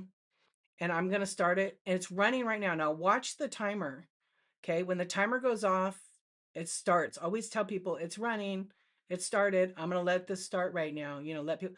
Okay, so D-Archivist, congratulations. You got Cat Kid Mini Brands #1. So if it sells, it becomes item #1. Then I take one of my little stickers and I put it like on the back. I don't have the any of those stickers here. Don't ask why. Wait, let's see if we have some so I can show you guys. Oh, I do. I have some stickers. I don't have a #1, but I can make a note for myself and go, okay, I'm gonna start on these at, we'll just say this is #1. Yeah, because the #1 is in here. So say it's #5. So I use these tiny little numbered stickers, right? So when it sells, I call out the buyer. I say what the item is and I say what number it is. This is on randoms. This is how you stay organized on the backside because guess what? I did my show. I sold 200 of these. I don't want to spend any time going through all my video receipts to watch it again. So that's the example how I stay organized. You found my YouTube item about labels during a show. Thank you, very helpful. Been on for 2 years, didn't know exists. A lot of people don't know and they pay memberships for it. We got a raid, Daisy Lane. What is going on? Thank you for the raid. I really appreciate it. I hope you had a great chat show today. I was lurking. Daisy Lane, everybody give Daisy Lane a follow. Thank you very much for the raid. I really, really appreciate it. I hope it was a good one. Thank you, thank you. We're just talking about Whatnot. We're talking about show production in small spaces. Thank you for the raid. Welcome and everybody give Daisy Lane a follow. Yeah, very, very cool seller. Got a lot of great vintage decor.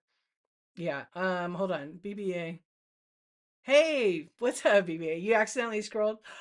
Just kidding. Thank you. Welcome in. I know it happens. A lot of people are either getting kicked out or swiped. I gotta let Whatnot know because last night, some of my regular friends who come in, they kept getting booted out. So I don't know. You love the squirrel? Wait till you see the kitty cat. Oh, thank you, thank you. I appreciate it. My name's Dee. If I haven't met you, nice to meet you. I've been going live on Whatnot every day for 660 something days. Yeah, I'm a zombie. Let me just face it. I'm a zombie. Yeah. But it's okay. I love it. I'm new every day, so I keep forgetting and I just start all over. That's really what happened. That's what really happened. So right now we're just talking about how when somebody wins a random pool, you should use some stickers. This just kind of shows you what the sticker sheet looks like. They're tiny. They're like a quarter of an inch. But they won't damage the item. I wouldn't put them on sports cards. I would put them on like penny sleeves or use a Sharpie. But right now we're talking about show production, okay? We're going to talk about the show production. So this just lets you know. So if this item sells, just to recap, I'm going to shout out the winner. So I might say, Dear Archivist, congratulations. You got #5. That's going to you. It's the Cat Kid hardcover, little mini brands book. And always have that handy. Even if I'm running it from my buy it now and I run it as an auction, right? If I run it as an auction, let's see if I have it in there as an auction. I want to show you another trick. So say you put it in the buy it now, okay? I don't know if I have this one in there. I may have taken it out. No, I took it out. I think the cat kids are out. Yeah, they're out. But if I have like a mini brands book, let me take a peek. And thank you. Okay, here's one. I have one on flash sale right now. Let me go find one. Okay, here is a Stranger Things mini brands book. Okay. So if I start a flash sale, I can. But if I go in and edit the item, I got to turn off the flash sale because I have it set up like the old way, right? I do run as an auction. So right now it's $8 because I sell those for 8. I'm going to run it for 5. I'm going to run it for 10 seconds with 3 seconds. So the Stranger Things book would pop out and this is started. And here's the Stranger Things book. It is a paperback book. Check this out. It's literally a printed book. Can you read that? It's printed like the actual novel. Yeah, you can't. Get a microscope. Get a microscope. You really can. I would read it one night. And then Bob. No, I'm just kidding. Yeah. So they're mini brands. I can't get my hand in the right place, but there you go. Isn't that cool? And they're great for doll houses, but they are made by mini brands. They're perfect for that. Barbies. I know, poor Bob. We liked Bob. Anyway, that just kind of shows you. But I ran it. I called out myself. I said what the book was. I said what number it was on my stickers. And then I moved to the next item. I never run next unless I have one listing in my auction tab with a quantity of up to 1,000 items. I never run it, especially when I'm just doing random pulls. So take what you want from that, right? And don't be like, "Ugh, I can't get it right. I'm going to quit." Don't do that. Just do it again and again and again. And every time you get some kind of organization, you get better at it. Do you have to do what so and so does in their stream? No. They don't know what they're doing either. They might be selling 2,000 items. They might have an entire team you don't get to see. Okay? You can also get it set up for the item price tags where it's set up with your thermal. I actually have another brand new thermal down here and I'm going to set that up again. I didn't like the stickers that I bought because they were too low tacked, meaning they didn't have enough adhesive.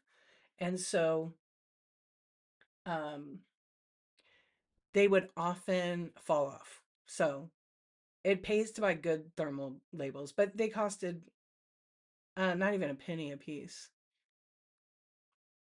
Contacts and readers. Yeah, it's microscopic small. It's not like 100% top notch print quality, but it's literally they have a full size paperback book and then they have that mini one and apparently it's a replica of it. Some of the books have like 3 pages with, printed and the rest are blank, but most of them are printed. I mean, it's insane to me that small.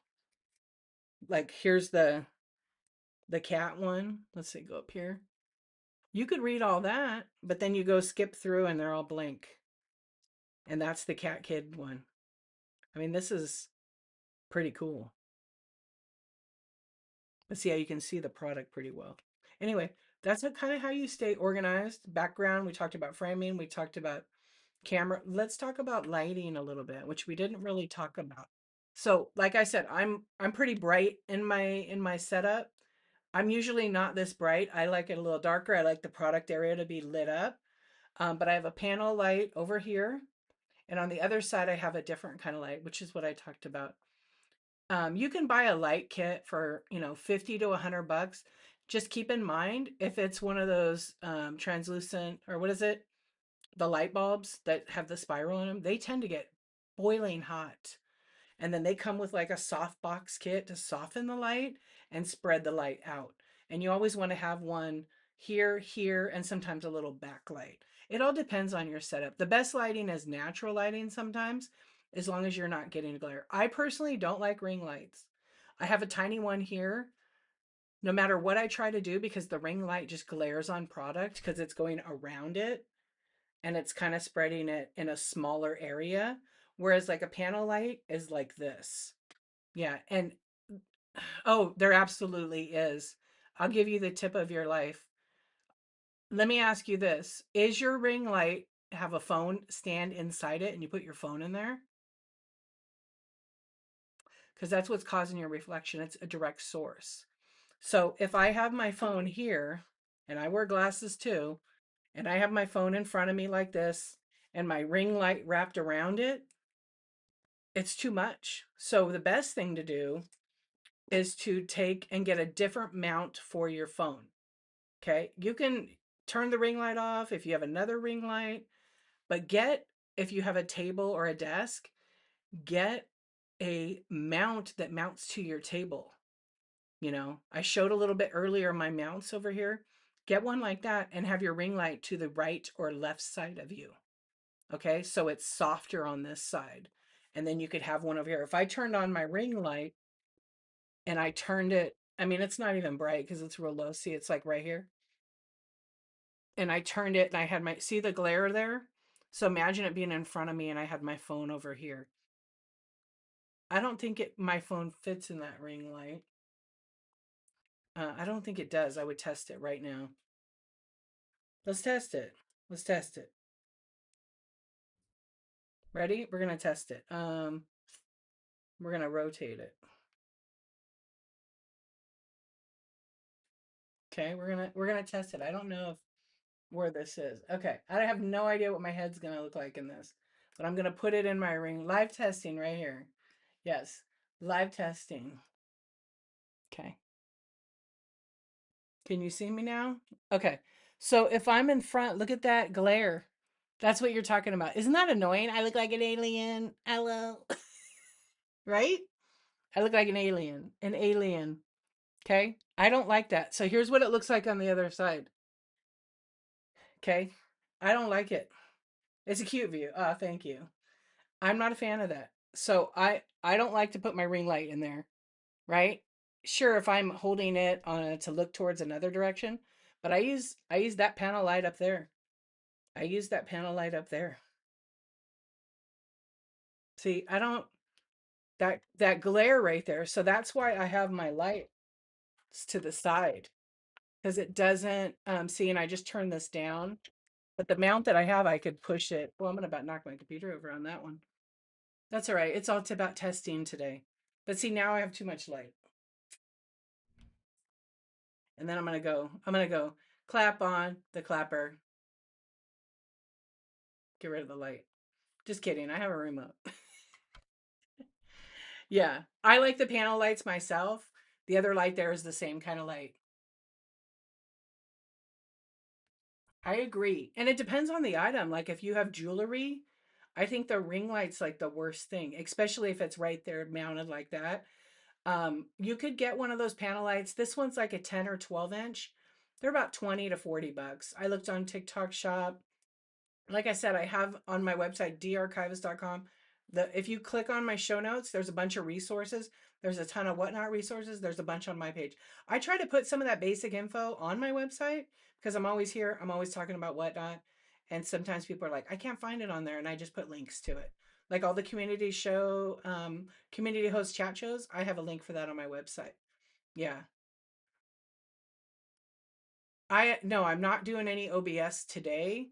I'll touch on it another day. Yeah, so I'm not going to walk people through that today because right now today was just about kind of beginner intermediate with the iPhone or an iPad. Yeah, we're not doing any OBS on here.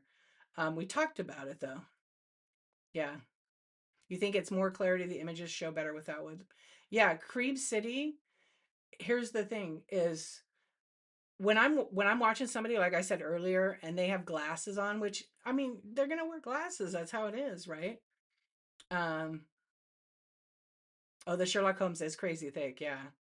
Anyway, just this is just like my tips, up here I have a panel light, it's kind of pointing at an angle down.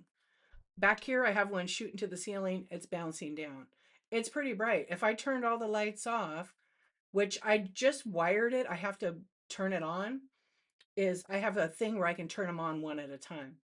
Yeah, I got fancy. And I have them plugged into this controller so I could turn them off. They're basically like key light, hair light, and backlight. And I don't even have a backlight on tonight. Sometimes I just have, because my space is not as deep. I need like a deeper area. So if I put my camera on this side and then I had it there, it would change the environment. And because it's daytime, and I have a lot of my light blocked, but this room is pretty bright. Yeah, sometimes I just stick this little light in my background and it's on my table there behind me at nighttime. It's just a little mushroom lamp, but you got to charge it up, right? And I just like the way it is. It works. So lighting, again, you don't need photography studio lighting at all. Yeah, and sometimes like I have can lighting in my ceiling, the recess lighting, it's completely off. If I got rid of this light, let's see. Let's see what happens. It's going to change it. It's going to change it. If I take this light and I dim it down, okay, I dim it down. Okay, now we're getting more to my nighttime setup, right? Yep, I can even get rid of this light. Okay, I can get this light. I can even turn that off. I can even turn that off. It's what you want, right? But are you going to see the product? It's probably going to be grainy. It's probably going to be grainy because it needs light. Is it grainy to you guys? It's a little bit grainy. Hey, what's going on? Thank you, Tigger. Yeah, it's a little bit grainy. Shadows. So that's why lighting is important. That other light makes a huge difference. But now look at my glare. See the glare from my screens? Unless I'm going to keep my head down like this the whole time. Hey, hello. Now here's no lights.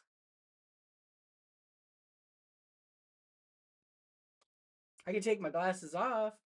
Can't promise I could read the chat. Oh, I could read it. I could take my glasses off and blink and tilt my head. Oh, yeah. Hey, what's going on, Daisy Lane? Right? Maybe. I didn't even do that voice yet.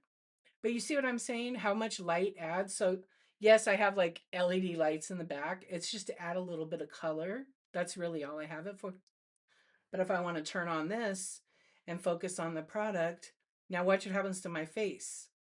It's washed out because of the damn light. The ring light reflects. Okay, can you see it? See how bright it is? Cousin, what's up? How you doing? We're both blondes now. First love right here. How are you? Cousin, what's up? Lala girl, thank you so much for the tip. Have a little Danny. Thank you, thank you, thank you. Yeah, I need my glasses. I can't see. I mean, I can see actually. I could have put contacts in and trick y'all. Thank you so much for the tip. I appreciate you. That was super sweet of you. Thank you for your generosity. How you been, classy educator? What's up? No, I'm not running, Ken. Thank you once again.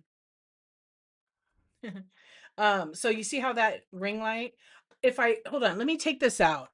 I have a lot of things here because I like to stay cool during my live and I have a fan, but I don't want to like screw up. Oh, I guess the fan is plugged in. Okay, we'll put it here. If it falls, it falls. It should be okay. There we go. Okay, so I have a fan up on top because summertime's coming, right? But I also have like a microphone. You see my mic right here? So I have a mic and the mic is here. I mute. Nice color too. I could keep in the corner, right? You might not see it, but it my mount mounts to my desk, and then I have one pole coming off and another, and I can move them. I don't have them tight, so they move a little bit. But with the ring light, and I could change my settings on these pretty simple. I could put my mic up here like this. I try not to, and then I can put my ring light over. I can even raise my ring light so it's above, but I don't like the look it is. Watch. See, so if I'm selling jewelry or something, this is what it's going to look like. Even if you're using, I know, stupid sleep. I've been missing you too. I hope you've been good. It glares on the glasses. And also it's not even the glare. If I'm over here, even if I do this, that is coming into my vision field. It's bothering me. I'm going to have a headache. How many of you use ring lights and you get a headache from it? He does. It cracks me up so much. I don't like that because now I'm gonna see if I look over there, I'm gonna see that. I don't sometimes I put a filter over it. I use vellum to go over it because it's not hot. You do get a headache? Yeah. I don't like LED. I mean, I don't like the ring lights. Mine are always to the side. This one I usually have it up high and it will spread the light a little bit, but it's only on isolated area. Don't get me started on my real setup. My photography setup is completely different. I make my own ring light. It's huge. It's like 12 feet. It's big. And it spreads the light out evenly. It's really it's a nice little hack, but it's kind of expensive. It does give you a headache, yeah. And I don't know if that I know the panel light because it kind of has like what would be considered like a soft box because it's LED lights. But look, looking at that all the time, people realize like these are cheap. You can get them for like $10 all the way to I don't know. You can spend a couple $100 on a big ring light, like a 24-inch. I think Newer makes a 24-inch ring light that is, they've come down so much in price in the last 5 years. I think now they're like 130, 150. They were over like 250, $300. So I'm not a fan of that. I want that down off and I tilt it usually to the side or on the product, right? But now I don't have this light over here. So I'm going to turn that light back on. Thank you for your purchase. You got the balls. You got the balls. And see what a difference that makes? Look at that. I have my panel light off, remember? So now we're adding lights back. We're adding lights back. So we're pretty even now. We're probably not going to have as many shadows. Let's just see with an item. Let's get a little book. What's up, Miss V? I got to see where the hell I'm at because there's all this text on screen, right? And so it doesn't cut off for you guys. So that's a little better. I have another light I can turn on too that I could just do. You know, I could have a small light. This is like a little light. I have a bunch of these. I put it over the product next to the camera. If it's reflective, I don't. I put white cards next to it. And then now it might bump it a little, but boom, it added a lot of light. If I turn it off, right? You can try different things. This one also has like a rubber softbox over the light because it does reduce the light. I don't know what percentage. Let's see. I think it's like probably 10%. Yeah, look at that. I don't usually get a glare with this one as bad, but let's just see. For example, like I had Leslie, a Reworkers Passions card, and I'll run some of my cards today. Yeah, see? But if you don't really, you see the little glare down here. So then I would be like, I don't want to see any glare. So maybe I'm going to put it so it's off to the side a little bit and it's in a different little angle. But you do this all before you go live. You just make sure, however you have it mounted, you want to make sure that you can get your hands in the space. Because if you've got to reach around a whole bunch of stuff to get to move your product, you're going to be exhausted. You're going to be physically exhausted because you're going to be doing all these movements you probably haven't done in a while, right? Um, Let me fix this. See, there's a better view. You can see where the glare is. So you just figure it out. Okay, I don't really need the quarter for that. Oh, my brain just went, whoop, what was that? Yeah, so now you kind of see a little bit of glare right here, but you see all the product, and my camera's like crooked. But let me unpin the item. I'm not selling this item. This is my one I just purchased from her. But then you could see the item. If I move it over more, then there you see that in the corner there? You just have to play with it. Ring light will be worse. It will be all around the product, completely around the product. Isn't her card cute? Yeah, these are thrift shop trading cards. Um, I have a bunch of them. I have my own. I actually just got some new ones. I think this is an error card. I'm gonna have to find out. Okay, wait, I need to see. Anyways, pretty much, the lighting is very important to your stream. You can have, honestly, a terrible webcam. You can have a terrible camera here. My camera is 4K, it's a tiny one. If I didn't add the lighting, it would be horrible. You guys already seen what it looks like, right? But because I've added the appropriate lighting to my space, it makes it clear and clean and you can see it and it's not pixelated or damaged. I am running wireless. I'm wired in on my computer. So my internet speed's pretty good. It usually doesn't lag. If I do, like I could actually switch it. I'm on wireless right now, so it's been actually pretty good. Yeah, it's been pretty good. So it's been on the wireless network the whole time. But usually I am on, I'll switch it back. Let's see what happens if I freeze. Yeah, if I freeze. I don't think I'll freeze. I think it's pretty good. But it hasn't lagged at all. I'm surprised. Yeah, so that's a Reworker's Passions card. I could run some of my cards. You guys want to run some of my cards? That's pretty much how it goes. And then this is all the before, the during the show. Now the after of the show. What do you do after? So I just ran all these products. Say I have 20 items I got to ship. I'm not going to break down shipping because that means I would have to show you somebody's printing label, their shipping label, their packing list, and it has their personal information. And that's just totally frowned upon and whatnot. But whatnot, if you go to seller.whatnot.com, they have videos to show you how to output the labels. The biggest thing you want to do is if I have a box like this, I don't want to ship it if it makes noise. So say, for example, this item is like 12 to 15 ounces, but I ran it, everything calculated up to 11 or 12 ounces or 11 ounces. I want to make sure I reweigh it, package it correctly, get it ready for shipment, and then edit the shipping label in the Seller Hub on desktop. I personally do not promote people doing um, printing your labels on your phone because the dimensions for the package are wrong and you cannot edit the box size, and you are required to do that. Um, it says it on the Whatnot website. I've asked Whatnot and Whatnot sellers multiple times. There's actually some videos that I published to my profile with Whatnot interviews where I ask them that because it's really important. A lot of people think, oh, I don't have to change it. You want to change it. It's really, really important. And it seems like it takes too long. I don't want to do that. It doesn't. It takes 2 seconds and it shows your buyer you give a damn about their package. And that when they get it, they're not going to have to pay the post office more money because you didn't change box size or the weight. And if it's 15 ounces shipping, but it really weighs 3 or 4 pounds, guess what? Why don't, when you guys do this, I got a tip for you. If you guys are not going to do this, why don't you include every package with a bunch of money? Why don't you just throw a bunch of money in their package? Every order, $100. $100 every time. Why don't you just do that? Okay. Why don't you do that? It's fake money. This is prop photography money. Because that's what you're doing to the buyers. The buyers are having to pay a ton of money. Okay. So please do it. Hello, Bree. How are you? Please change the package. It doesn't take that long. And I know some people have, 1,000 orders.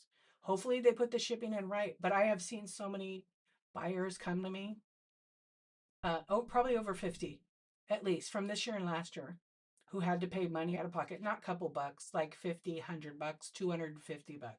So be the seller with integrity, do the right thing when nobody's looking. It will come back to you. Not today, not tomorrow, but it will. It's super important to do that. Super, super important. So edit your box size. Like if I say, for example, I sell a bunch of stuff, it doesn't let me put in the box size, right? How do I know? Well, when you know your product, you kind of, after doing it for so long, you kind of know what fits. So if I sell a couple pieces of glass, I know that I'm going to put packaging materials. I might have to double box one of the pieces. So earlier I like showed this. So say I sold somebody, 3 or 4 of these. I could probably fit 2 of them, probably not 3 of these in a large priority mail mailing box. But say one of them was 2 pounds, right? Whatnot's going to maybe bundle all 3 of them together if I have ground advantage turned on. Maybe I could, maybe because that box is 12 by 12.25 by like 8, 7 and 7.25. It changes all the time. I think the newest ones are high. It's not very big, but I need to have 2 inches around all parts of that item to protect it. So I could probably safely and confidently fit 2 in a box. But if I sold them for $18 a piece and I had to unbundle one of them because they were individual sales and put it in another box, I'm paying for that other box. So I want to make sure that I could afford to do that. Yes, I have 5 free adjustments, but what if as a new seller you used them already? You're going to have to pay for that next box for that third item. So be aware of it, put the correct weight. So if I weighed that and I only ran it at a pound, but the actual weight for that particular item packaged up was say 2.5 pounds or 3 pounds, you want to put that. And Whatnot has it like 1 to 2. They have 1 pounds, 1 to 3, or 1 to 2, 2 to 3, 3 to 4. And then they have this one category, I never use it, 4 to 6 pounds. Okay. We're not going to talk about shipping, but I'm just giving you some basics. 4 to 6 pounds I never do that. I create a custom shipping profile because that item will be like maxed out at 5 pounds. And I usually only ship those items by themselves. Those items are not $1, $2, $3 items. Those items are usually collectibles, $50, $100. Buyers that want that kind of stuff or that kind of item, they have no problem paying for that extra shipping. But it's not very often. I've tried to change what I sell and whatnot because shipping can be expensive if you're buying for multiple people. I can't control that because none of ours is like a shopping cart since we don't ship, and it depends where you live. I'm on the West Coast, you could be on the East Coast, but it's always going to be for 5 pounds. You pay $9.21. You don't get free shipping. Okay. A lot of people say out there, oh, you got free shipping now. No, you paid $9.21 for 5 pounds. It just shows free after you hit a pound, but you've already paid for up to 5 pounds. Okay. So it looks free. And then when that starts changing, that means that now it's going to maybe make you a new box and it's going to start over, but it's bundling it all together because shipping is On Whatnot, shipping is literally the cheapest of pretty much all the platforms. Okay, just keep in mind when you package the item up, you have to include the weight of the box, the weight of the paper, bubble, whatever, your tape, all that stuff adds. Your label, it adds a fraction of an ounce, right? A tiny bit. But it does all. So something that would have been 2 pounds, right? Actually, my one thing I like to compare to is I would sell a lot of vintage or antique Japanese pieces like ginger jars and things, right? And those weigh roughly 10 ounces. So I have to pick 8 to 11 ounces, right? So it's shipping at 11 ounces without the packaging, but I can't ship it that way. It needs a box. I don't ship it with a lid on top. It will break. I don't care how good of a packer you are, never put the lid together with it. You have to separate them, wrap them up separately, put cardboard in there. So if I drop the box in the ground and if the post office has 10 boxes stacked in the bins, is it going to crush? I always double box. So something that was 11 ounces in the Whatnot system is now going to be a pound and a half because I'm going to pack it the right way. But usually it's almost double the weight of the item for packaging. They put the boxes in a bin. Somebody might have a box that weighs 70 pounds. They might have 10 boxes that weigh 70 pounds. If your box isn't met in the corner, and obviously on the bottom, I don't have a box in front of me, but on the bottom of it, there's a weight. Some of them say 65 pounds, 75 pounds. That's how much it can handle being crushed on. You can't control if someone puts 10, 70-pound ones in, but you can somewhat package it good for it to arrive. I mean, knock on my desk, knock on wood, it can it can make it. I've had tons make it. Every now and then something happens, but I know a lot of people say, oh, they kick them, they throw them. They have a. Have you seen what FedEx and UPS do to your boxes? It's the same thing. It's the same thing. They are not kicking your boxes. They have a quota. They have to fill that truck in an hour. They have to fill that truck in 2 hours. There's no breaks. It's like playing Tetris with your packages. So they're putting them in there. They're not kicking them. They're not throwing them. If it gets damaged, it's on the sellers. It's on the sellers. Yep. I've been doing this since I don't know what year, a long time ago, 1900s. And I can just say that, yes, you have to include the packaging of the box. Okay. Just so you guys know. Yeah. Take responsibility. Be accountable for it. Like if something breaks, be like, oh man, you know what? I'm really sorry. Make sure you improve your packaging every time you do it. Every time, right? Oh, but I only sold it for $1, D. I don't even care. Listen, if it's $1 or $500, you better package it all the same so they come back because that $1 sale might be a $50 sale next time.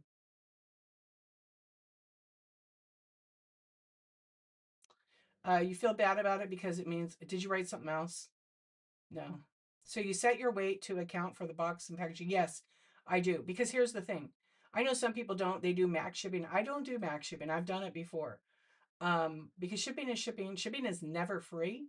Somebody has to pay for it. So if you don't pay for it as a buyer, you're paying for it as a buyer on the price.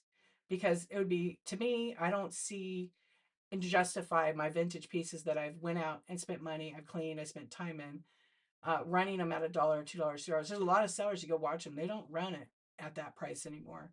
Um, some people do, and it works awesome, and they do the max shipping. But the thing is, I don't sell super huge items.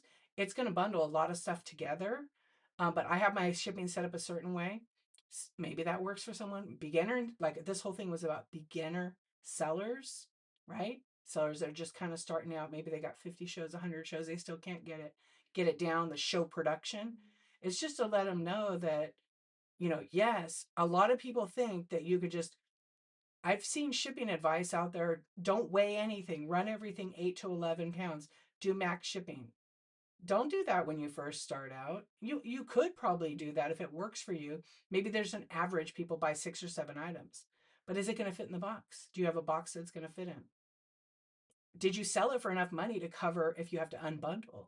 So if you sold 50 items, okay?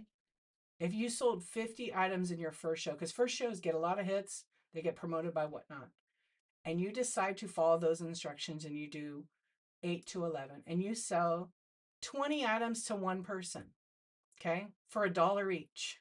That's $20 minus all the fees. I'm not going to break down the math, but just make you think about it. You sold it for $20. You got what? Maybe 14 bucks. Now you got to pack all this stuff, but it bundled it all together in one box, but you can't fit it in a 12 by 12 by 12, right? So if you change the box size, maybe it fits in a 24 by 24 by 24. That's an oversized box. I will just tell you right now, the the the shipping adjustments that we get for free, we get 5 per week. They reset on Sundays. It may not let you use one of those shipping adjustments for that. It may only let you do it for a 5 pound, so you have to do 2 of them. It might cover it the first time, but let's just say in your 50 items, you use 2 of them on this 20-piece order and it made 2 boxes. So now you got 2 labels, one tracking number for each box. Okay, now you get to the next order and they ordered 10 items and each item needs its own box, but you only have 3 shipping adjustments left. What do you do then? You're going to pay for it. So out of your 14 bucks, you're not making any money.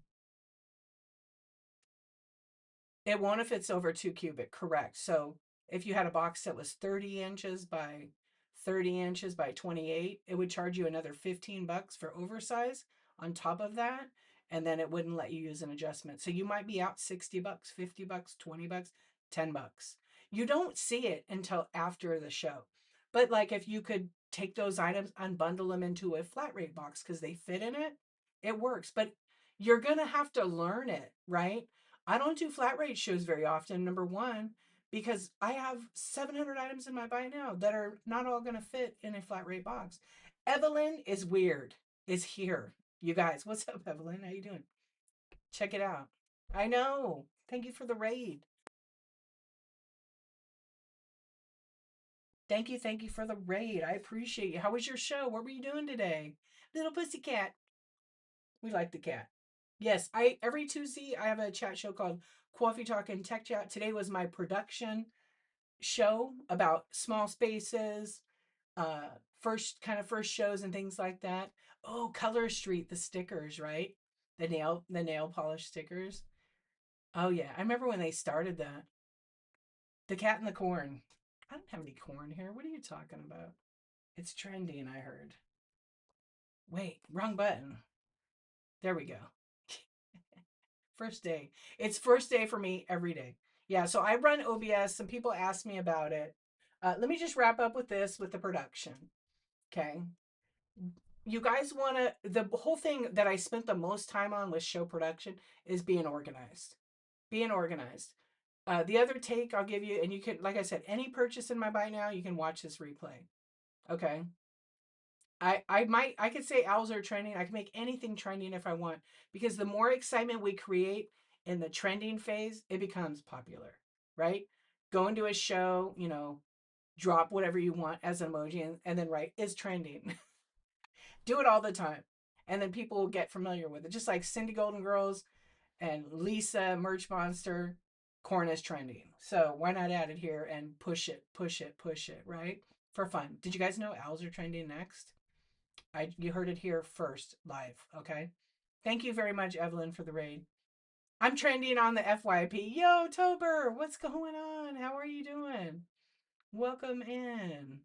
Add some friends, and I appreciate you guys being here. Look, there's a lot of opinions. There's a lot of experienced people selling. There's a lot of people who have never had a show and they're having chat shows. So, what about skunks? They've been in style forever. They've been trending. Yes. Hello. But just keep in mind that everybody has a different style. They have a different way to ship. Shipping is pretty much all the same. The goal of shipping to me is to go directly to the source. Where's the source? Who's the company? Whatnot. Okay. What in my show notes, if you want to take a screenshot of it, there's a lot of sources in there. There's selleracademy.whatnot.com. There is info, help.whatnot.com. There's seller.whatnot.com with all the videos, and there's their YouTube channel, which is Whatnot app. There's all the videos are there. And of course, Whatnot sellers, they do all the chat shows, bring us all the latest information. They interview different sellers and show you little tips and tricks. They have a chat show. I don't know. They have bookmarked them all. Yeah, bookmark them all. They're very informative. And don't go in there thinking you're going to ask them a question or make a complaint if they're interviewing somebody. I mean, common sense would make you realize they're interviewing the person. Ask the person a question, like how did you level up in your selling, and then follow that person, see what they're doing, right? They have different categories, different sellers, different outlooks and opinions, and people say some pretty good things in there. But I see sometimes people go in there and spam their shows. No one's probably going to follow because we're all mostly sellers in there, and they'll give away cool stuff once in a while. But the whole thing with this is having a stream that's your style, whether you're selling a ton of product. Like I always have something for sale. I know when I'm doing these chat shows, people pop in and they don't even say hello, and they'll say Pokemon, men's watches, skateboarding equipment. I get all kinds of questions. Sometimes I don't see those because the chat will refresh. But you know, you can let people know this is a chat show. You could search the Buy It Now, which is in the shop down here, aka bin. We call it the bin. And there's in mine, I have over 700. I have a lot, 761 products. Are people going to click and search the bin? They might. They can search for vintage. They can search for glass, toys, Funkos, Bitty Pops. I don't think there's any jewelry or anything like that in there right now. But yeah, it's all in there. It's candy, Laffy Taffy here. Um, it's whatever you want it to be. So you could have shows that are just auction only, and you should preload when you're a new seller. Preload your stuff. I know it's a lot of work. You could preload. You could do the random pools, so you could rewatch this. You'll see all that information in there. Okay, it'll show you. Let me run. I have stickers. I'll run the stickers in a flash sale. Hey, hey, hey! What's going on? I'll run a flash sale on my stickers for like 30 minutes. What it does is they're little cute animal positivity stickers, and then you could watch a replay for up to that. And I mail you stickers. Yeah. But if you want to bookmark this listing, then it allows you to rewatch this stream. Yeah. Because I don't know if it's going to go on YouTube. What did she get? She got the ball. She got the little Hello Kitty. Oh, thank you so much. You're looking for this owl I keep talking about? Hoo. I don't know. I do have an owl. You want to see it? It's me and Living Bliss. It's me and Living Bliss. Stay there, Waddy. You want to see it? It's me and Living Bliss. Okay. She's very tall, you know. Okay, one thing I did not do this entire stream, and I always do it. Thank you guys for not spamming your shows. I would like to invite you and encourage you to post your shows right now. So don't post a link because 99% of the people, 98% of the people are actually on their phone and they can't click on a link, and Whatnot will block it. So drop your shows. I will show you my owl. I will unpin this, so if you want to make a purchase of it to rewatch, you absolutely can. It will be in the Buy It Now. You'll get stickers. Isn't that the cutest? You know who makes this? I'm the little squirrel, apparently. It's so cute. I bought this from Live and Bliss, and that's Live and Bliss, the owl. It's smoking hot. Yes. And then over here, and it's a Beatrix spotter. Yeah. It's an old one too. Yeah, it totally looks like her. I know, huh? Live in bliss. And then little D, little D, little D, little D, little D. Yeah, it's so cute though. I love this piece. And I just kept it. I don't know. I bought it a couple of years ago from her. It's super cute, but it does. She goes D, and she has. If you look at her profile on the top is the mushroom. That's me and her. Yep, my Whatnot bestie. Yeah, she's awesome. But look at the eyes, and you guys know her ice blue eyes. She has these gorgeous ice blue eyes. Yeah, and she bought that from me. It was like that little plushy guy. So check out all the friends who are dropping their shows right now. Feel free to follow, bookmark. You know, it has a story. Yeah, I'm never selling that one. I have the old, there's like another one, it's newer, and I just got rid of that one and kept this one. Yeah, so she'll come in. Where's the owl? It's always right there next to my doll head thing. Welcome in. Okay, so with this chat show, right? Wow, look at me, 2 hours. 2 hours. Hello, welcome in. So if you're just joining, I just spent the last 2 hours talking about what to do before your live show, before you actually start your stream, where you go live on Whatnot, the show prep. Then we talked about production quality. We talked a little bit about after the show with shipping, with packing, and at the end of the day, like you have to figure out what your goal is. Why are you here on Whatnot? Right? Why are you here? Community, you could have that. Make some money, you could make that. Thank you for your purchase. You could do that too. You can have all of that, but make a plan. And if you don't know what the hell you're doing, don't worry, you're not alone. There's plenty of people that don't know what they're doing. They just show up. But one of the tips I'll say, and I've seen it where people are like, no one comes in. I don't have any people in there. I can't keep people in there. But then they do this. No, I'm not. Then they do this and they're like, what do you guys want to see? What do you guys like to buy? And then their cameras moving all over. Their cameras moving all over. And hey, we've all had shows where we didn't make a dime. Yeah. Dramamine. Oh, I can't. I'll close my eyes. I scroll out. There's about 7 seconds, 5 to 7 seconds until somebody scrolls out. Until somebody actually scrolls out. Okay. So be aware of some of the things. And when you're new, you don't know. You honestly don't know anything when you're new. This is a whole new platform, right? Yeah, I don't like it at all. But in the beginning, like I remember going live the first show. My first show was I got approved. So back in the day when I became a user of the app. And then I watched all these shows and I was like, this is kind of boring. I'm gonna leave. I mean, this is honest truth. And then I just did static listings, right? But then one day I had applied to become a seller. I had to wait about a week to get approved because back then you had to prove that you were a seller on other platforms and had a good reputation. You had to share your social media. I had maybe 100 followers because I never post. Yeah, I'm terrible. I'll tell you to do it. It works. I post for another thing. That's why I don't make time for mine. But I am now. I'm going, but I'm making it so people watch it instead of just scroll past it. So I'm not posting as often. But I'm working up this idea I have. Anyway, so I got approved like in August of 2022. And then I didn't really go live yet. I just kind of checked it out and watched people. And I was like, oh my gosh, I love sports cards. So I was in a lot of sports cards shows because they're like fast, they're funny. But like my name is, my name did not have the underscore, I should tell you guys. Thriftworks! What is up? You guys, you guys, soft wee wee in the house. Soft wee wee in the house. Yo! Hey friends, how you doing? Soft wee wee. Whoop whoop. I'm letting you play it double because you guys just like that kind of thing. What's going on? Welcome in. I'm gonna get. Did you make a GIF yet of wee wee?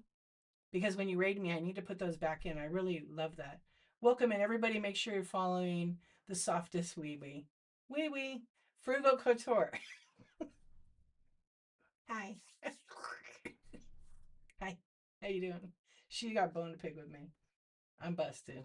But don't worry, I got one for you. How are our friends? Thank you so much for the raid. I appreciate it. I know you are.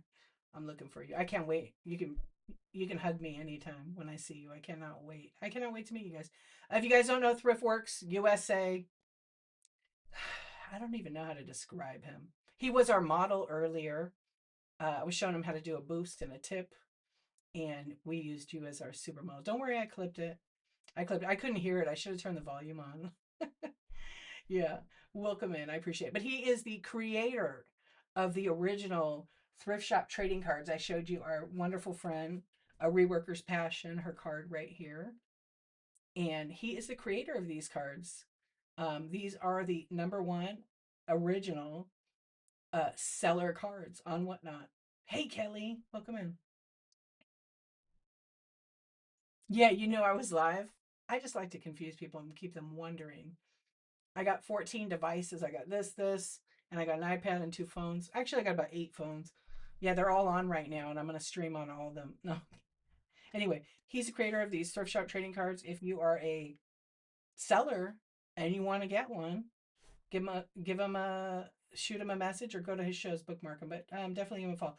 At night, sometimes I'll do a chat and we'll show the cards. They're a lot of fun.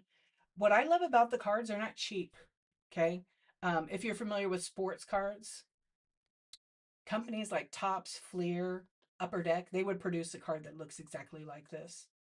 Um, 10 out of 10, probably a 20 out of 10. Yeah, I love these cards so much. Zombie apocalypse streamer with all the different devices at once. Shh. I'm building a board to put them all on now with a fan behind it. I'm just kidding. I no, I do have a lot of devices. Anyway, if you want to get it, I bought another card today. I bought a card today from Thriftworks. Actually, it says I bought two Thriftworks, so I have to wait and see. The other one's processing, but the other one cleared. I don't know what happened. I think the flash ended and it wouldn't let me buy it, so that's why it said error on whatnot. But on my credit card, it shows it processing. So in a couple days, we'll see what happened. It'll probably go back. Yeah, it's weird. But thank you again for the raid. I appreciate it. And like I said, if you want a thrift shop trading card, well, there you go. Monitors and doll heads. Shh. My panic room. Yeah. Okay.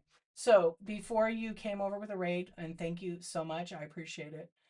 We were talking about um, just shows and making sure that you create. Hold on, wait, what? Oh, I know. You just create the environment that you want. You don't have to be like anybody else on the app. There's literally nobody like you. A few people asked me if I was going to talk about shipping. If you want to purchase something, you can watch a replay of it. But I didn't really talk about shipping, just some basics about including weight and things like that. And this was just a production overview. I showed my products, my lighting. We turned off the lights to show you what it looks like when you don't have lighting. What if you don't have money for that kind of stuff? Use what you can. We talked about people that have a ring light in front and they look like aliens. I had that in the beginning and I was like, oh no, we're not doing this. But they don't see that. Maybe they don't know. And so I gave good positioning for where to put your ring lights. Try to get a panel light if you can. Otherwise, you're going to have that glare. Idiot, idiot, idiot. What's going on? Hi, true, because there's nobody like this idiot. Howdy from the idiot. Hey, I hope you're doing good, friend. I know it's been a minute. Nice to see you. Nice to see you. Yeah, that's the idiot's name. um, be yourself. Be yourself. It's you could be like anyone else. Just be better than you were yesterday, you know? And but you don't have to be like anyone. There's nobody like me on the app and there's no one like you on the app. We're all very unique. Oh, I was talking about that for a while today on this, Christy. Best place to put the light off, it's on a stand. I don't think you get, if you don't wear glasses, it's probably okay to have your ring light like in an angle and up or to the side. Sometimes the side ring light up and over, but not too high up, is good for placement. Yeah, 1% is better than the day before. Exactly. It just depends on your space too. I have right now I have this one. I mean, my lights are bright. I'm never this is hurting the vampire zombie in me. I have a panel light over here. I have a ring light on over there, which I don't even need the ring light, but it's for the product. And the darker it is, the grainier my area would be, right? Some people use the boxes. I don't use that. I don't want to sweat my butt off. I'm already hot flashing. I don't want to be next to lights really. Yep, no thank you. Hola, how's it going, Michelle? Yeah. He put a floodlight on a camera stand. Girl, are you sweating? Yeah, it's good to have two. So if you have one and like so we'll pretend light one, light two. If they go like this, it helps. And you can have it tilt like more towards the back side of your head and then one for like your product. It does help. Yeah, you can see me. Look at that. Um, but I usually will have three lights. I have three in front of me, but I usually have a light behind me. But I have like it's pretty bright in here today. Yeah, and I have like my curtains are not the blackout ones. I actually just ordered the blackout because I wanted in the summer I wanted to make this room dark. And then I have like a pocket door. And then my kitchen's pretty dark because I have a blackout pull down shade in there. But at night, it's already dark in here and it's nice. Yeah, but if that floodlight makes you hot, try to position it so it's not exactly maybe it's pointed up at the ceiling and it bounces down. I don't know like how bright it is. It all depends. Play with it a little bit. Have your camera set up and then see where the light's going. The light can also shine towards your product and not so much on you. Like this is pretty bright. So if I were to hold up, that piece of glass, right? That piece of glass that I have up here, I mean, you can see it. I can also bring it down here. I mean, it's pretty close right here because of the setup I have. Hold on. Like it's not set up for that. Oh, unless I do this. I can where are we at? We're over here. I can change it so it's like a bigger view.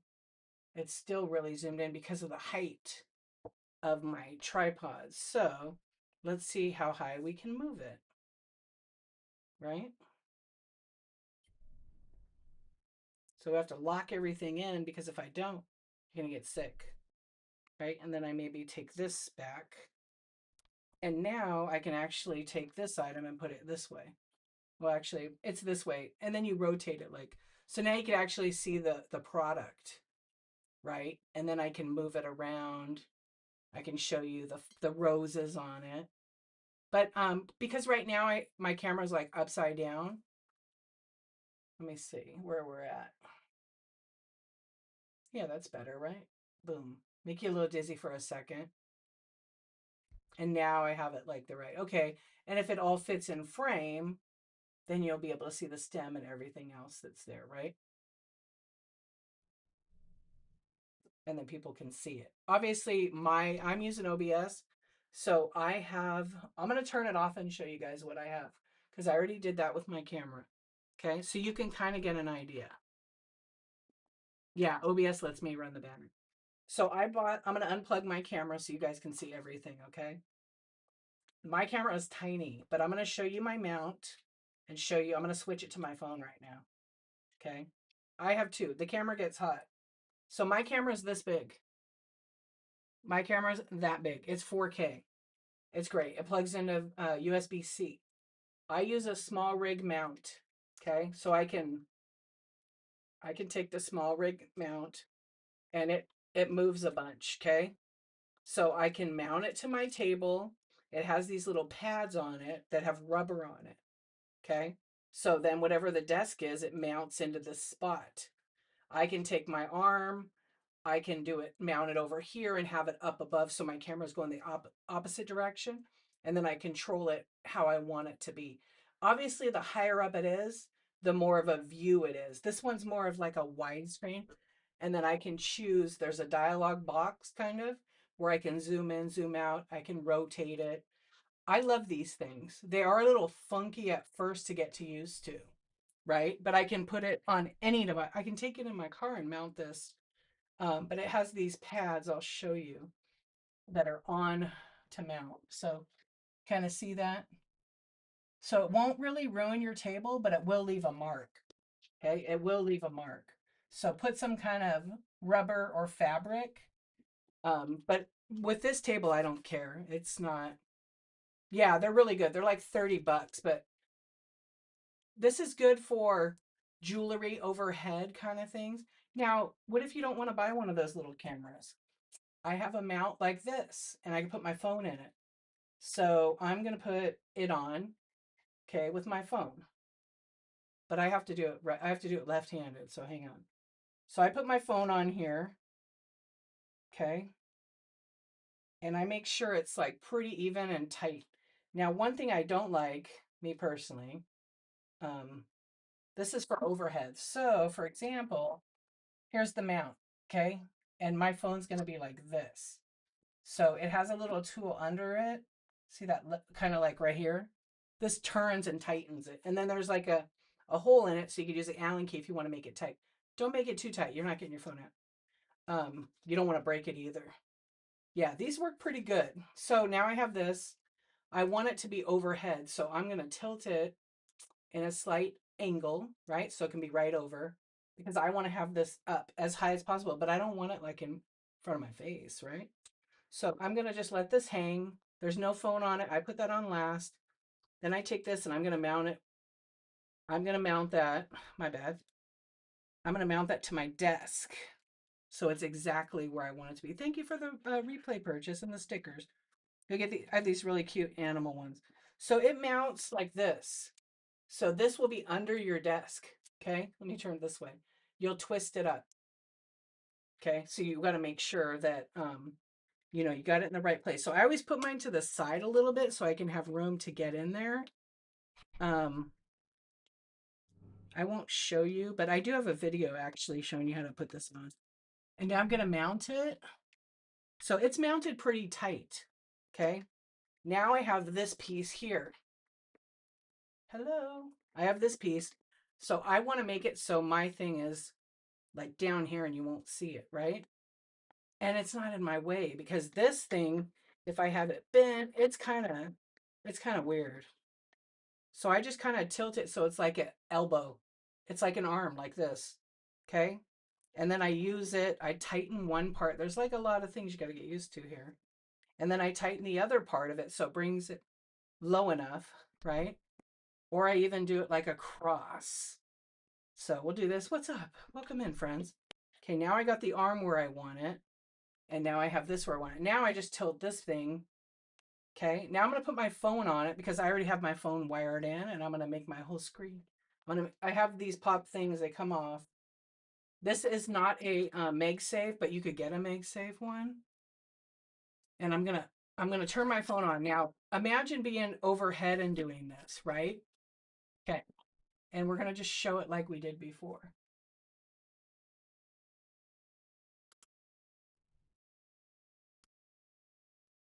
Now it's gonna be my whole screen.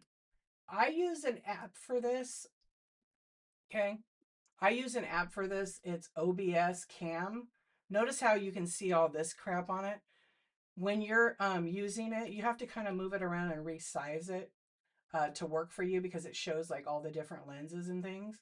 So I try to like block it out so it's not in the way. And then also so you could actually see the product. So now I have it my phone sideways. You guys can't see me right now, but here's what I'm going to do. I will show you, for example, like I know here's the item, right? So when you see this again, I reviewed this already, but I'm going to do it again. This is one of those mystery dumplings that are super trending right now. How big does this item look to you? It looks pretty big, right? It looks like it's pretty big, like 6 inches. It's not. It's not. Watch how the size, this is how it's very important for your buyers to have something to compare it to. Hello, Faye West, welcome in. Now take a look at this. That's tiny. Yeah. But see how it really looks huge, right? It really looks huge.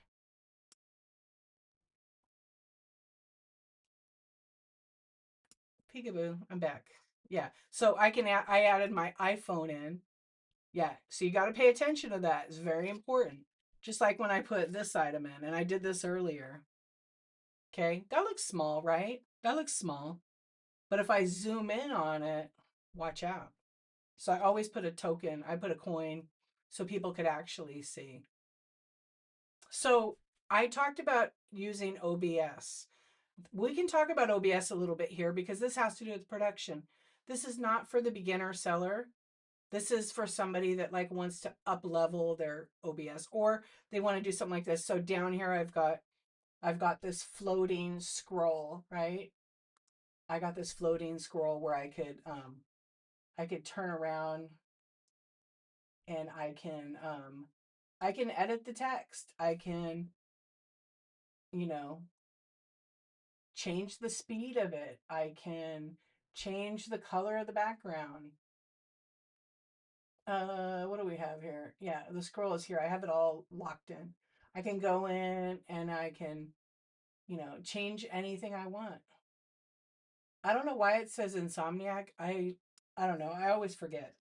Yeah, so you can make two of them.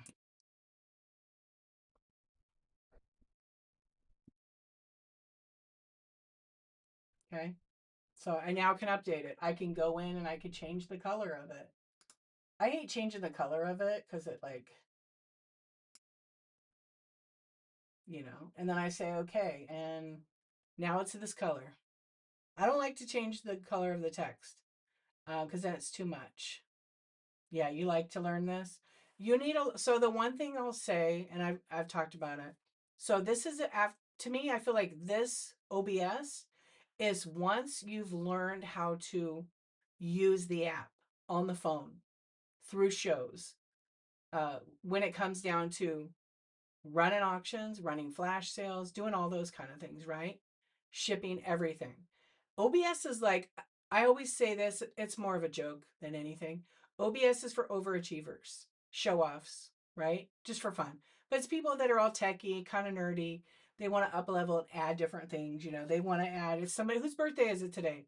Happy birthday. I hope you have a great day.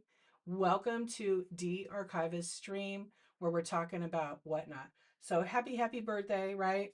We don't know if it's somebody's birthday. It's fun. If I'm running some flash sales, then I might add my flash sale icon.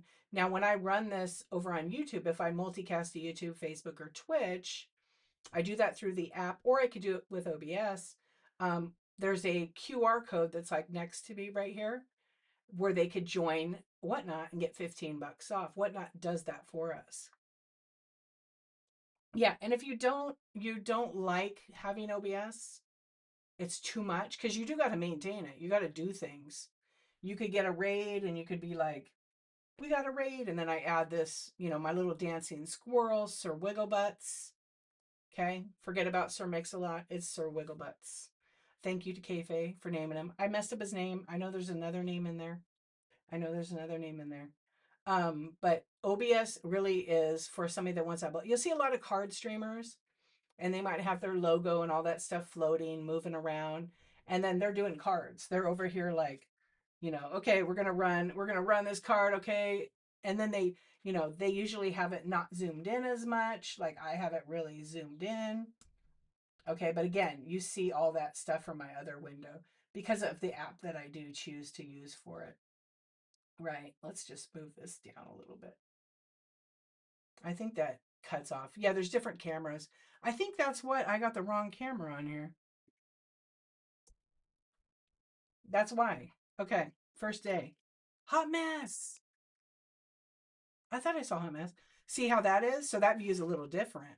So maybe I don't want to show my desk, so I move it over a little bit, right? I move it over a little bit. I don't want to show any of the clutter or crap. It's mostly my cables. Let me move these other products. Okay, but now my phone is this way and I'm streaming this way. So I need to make sure the viewer sees the cards. Like sideways is how my phone is. No, you guys are seeing them this way. So if I'm running the cards, I'm going, okay, I'm not selling any of these. I'm just teasing you.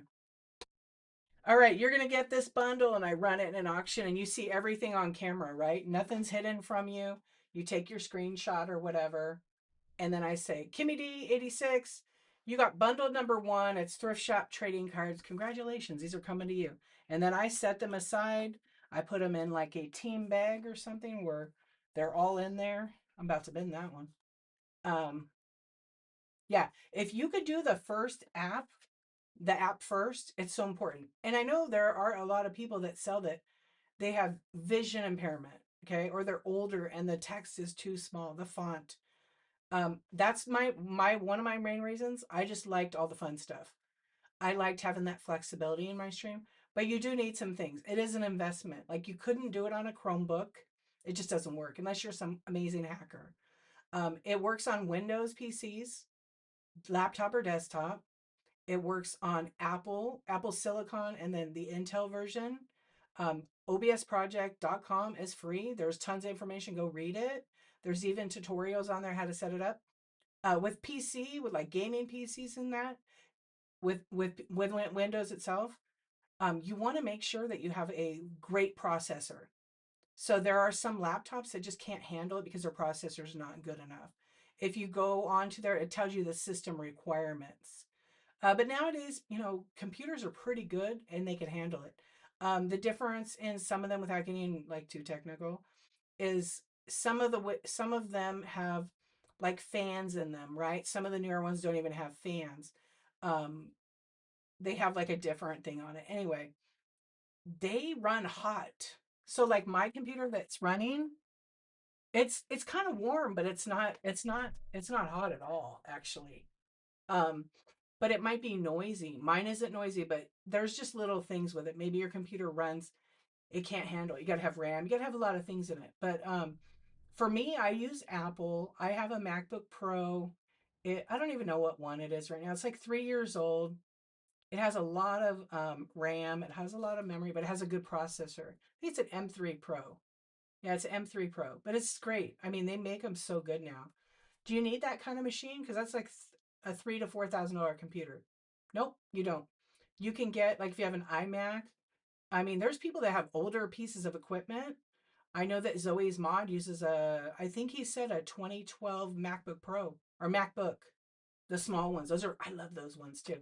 So I have a 2013, a 2014, a 2015. This is a 2023. They all stream it. It's just like that one I have. The 2015 was my last one, and then I got like a Mac Mini. I recommend the Mac Minis. You can connect it with your TV. Actually, a lot of streamers do that. They get the Mac Mini, they get a camera because that's one of the things you got to add. So, like for me, I have this tiny little camera, tiny, tiny camera. Isn't that crazy? It's 4K, but again, it gives you up to 4K. All you plug it in is with this, right? And it's kind of funny. It's OBS Bot is the brand. Yeah, they give you a little magnetic cover right here. It has AI software, but I don't use it. Yeah, so if you do AI software and you do certain things, it will zoom in with some hand gestures. But I think you have to program it by a couple of buttons. But it does have, the mount, so I can mount it right to that. Yeah, it does. I have it on my website. I have a whole list of like equipment that I use. What's that, Rewired? How you doing? Oh, I'm having allergies now. Anyway, that's just a little camera. You can use your DSLR. I use a Sony. I have a Sony that I use too. But I've not been using that because that's an expensive camera. I don't really want to stream with that camera. The little one's just fine on product, and the zoom on it's incredible. Or my phone. So if I'm using OBS, I can use my phone. But the chat, just so you know, if there's chat in on a computer, you don't necessarily get to see the same as on the app, and you sometimes miss out on people. But like, because I'm running through the camera right now, if I switch to my app right now, it would show my whole screen because I'd be like screen record share kind of thing. Yeah, it is a great little camera. You have that one, and you just play with it. That happens to you with the share screen. You have to, like, before you do that, you have to actually go in. You have to turn off your camera and then switch it out with the chat. Oh yeah, it's been a thing since the beginning because on desktop the chat is totally different from within the app because I'm not running on app. And I don't know why some messages don't populate through the desktop. I think it's just because it's not an app. I don't know. I think I've asked Whatnot that too before. But that's like I need to talk to someone who's the king or queen nerd at Whatnot. Call me. Yeah, I'd like to know. I just think it's just a weird thing because it's not the same kind of programming. Yeah, I don't know. I'm nerdy, but I'm not that nerdy. And I think it's random. Yeah. If anybody knows, feel free to share. Anyway, that's kind of OBS. You need, again, if you have a PC and it's either a laptop or a desktop, and you have a laptop that has a camera in it, understand that that camera might not be built for streaming. I'm really lucky enough that the Apple camera is pretty good on the laptop. I mean, it's pretty good. PC, I don't know enough. I mean, I would say that that you could buy another webcam and plug it in and all that. I invested a little bit more money because I only like most laptops only have so many plugs. They took away so many components. So one side has HDMI and a micro US or USB C. The other side has two micro USB Cs, the power, and a headphone jack. That's it. I have all these other devices that need to be plugged into USB or USB C. So I spent another like $450 and I bought a CalDigit Thunderbolt dock. I plug everything in that. Yep. Do you know how to include closed caption on OBS? I do. Yeah, I do. I had some glitches with it. I gotta hire Andy. Yeah, I'm gonna connect with Andy because I always have an issue, and I don't know if it's like on a Mac thing. I'm not really sure, but there are some sellers that use OBS and have captions, but it's hard to place it because we have the scrolling text on the app, right? Where would we put the captions? Because we may not be able to put it in the middle. I mean, I guess you could probably replace that bar in the middle and put captions over the color. I could probably do that, but it depends because all of the caption plugins that you buy or download have different, though it looks different. Yeah. And it might be too much. I don't know how that would work on here because on your phone, it is not a whatnot option. I'll explain it. I explained it a little bit ago. So captions on the phone, I did a demo of it earlier, but basically I'll sum it up. It's you don't have to be sorry. Yeah, I did a little bit earlier, but for the people that just came in, I'll explain it. So captions, they are not controlled by the seller. They're controlled by the buyer. They're at random. Why? I don't know. It could be devices. It could be operating system. Because imagine how many different versions of the iPhone are people using? A lot. There's iPhone 11, iPhone 12, iPhone 13, iPhone 14, iPhone 15, iPhone 16. You got the point? 17.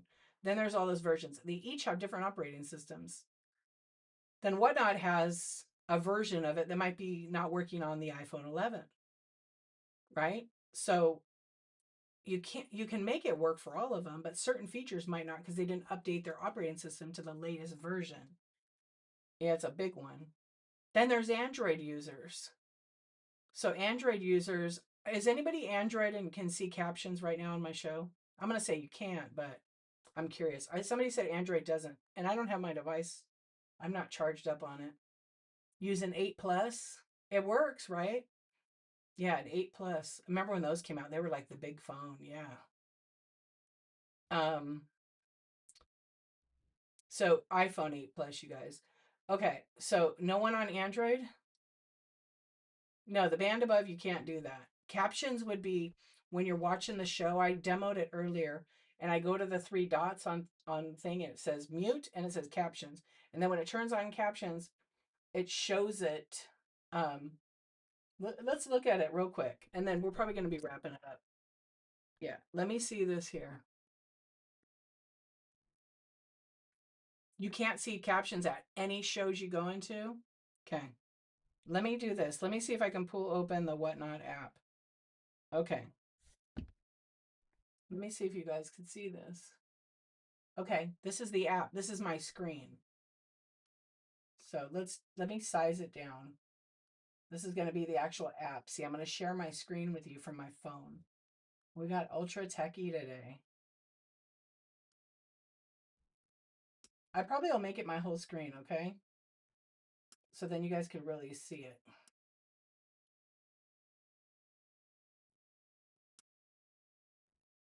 Okay, I'm going to just make it the whole screen. I'll move the band.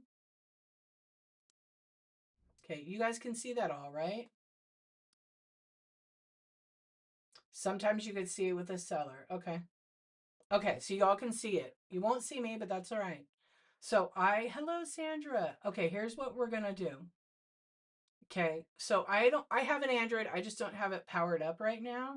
Sometimes I have like 3 devices on a thing because I like to look at what my stream looks like because when I'm looking at my own thing, I can't see it. It's just black background, right?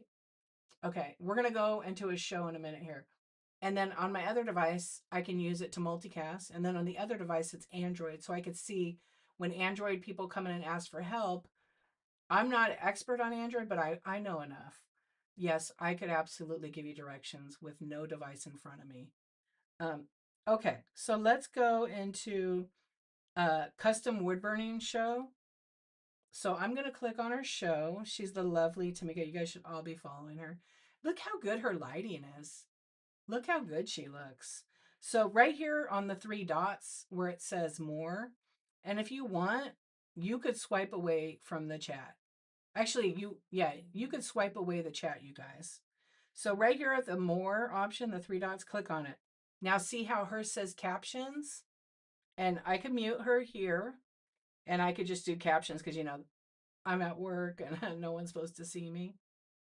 Yeah. So there's the captions.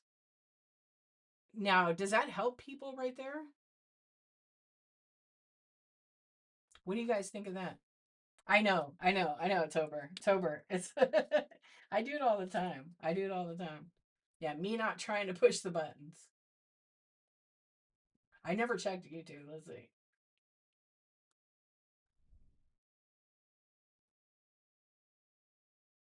You can't add the captions, unfortunately. I'm gonna ask Whatnot about the captions. Let me take a clip right now. Whatnot, please help.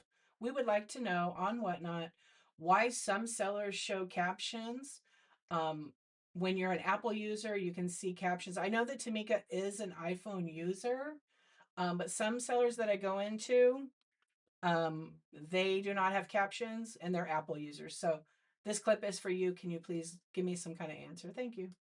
And then I clip my own self and I text it to them to ask. And that's how you get it, I guess. That's how I get it done. And I'm grateful for that, you know. So there we go. The three dots, sound. You can't hear her because I do have the volume off for that reason, you know. She's our model of the day. You can all tell her how beautiful she is. She's an amazing person. Great handmade creator as well. There's the captions. That's how it works. And then if you want to go out of her show, arrow down. You can minimize a show like that, right?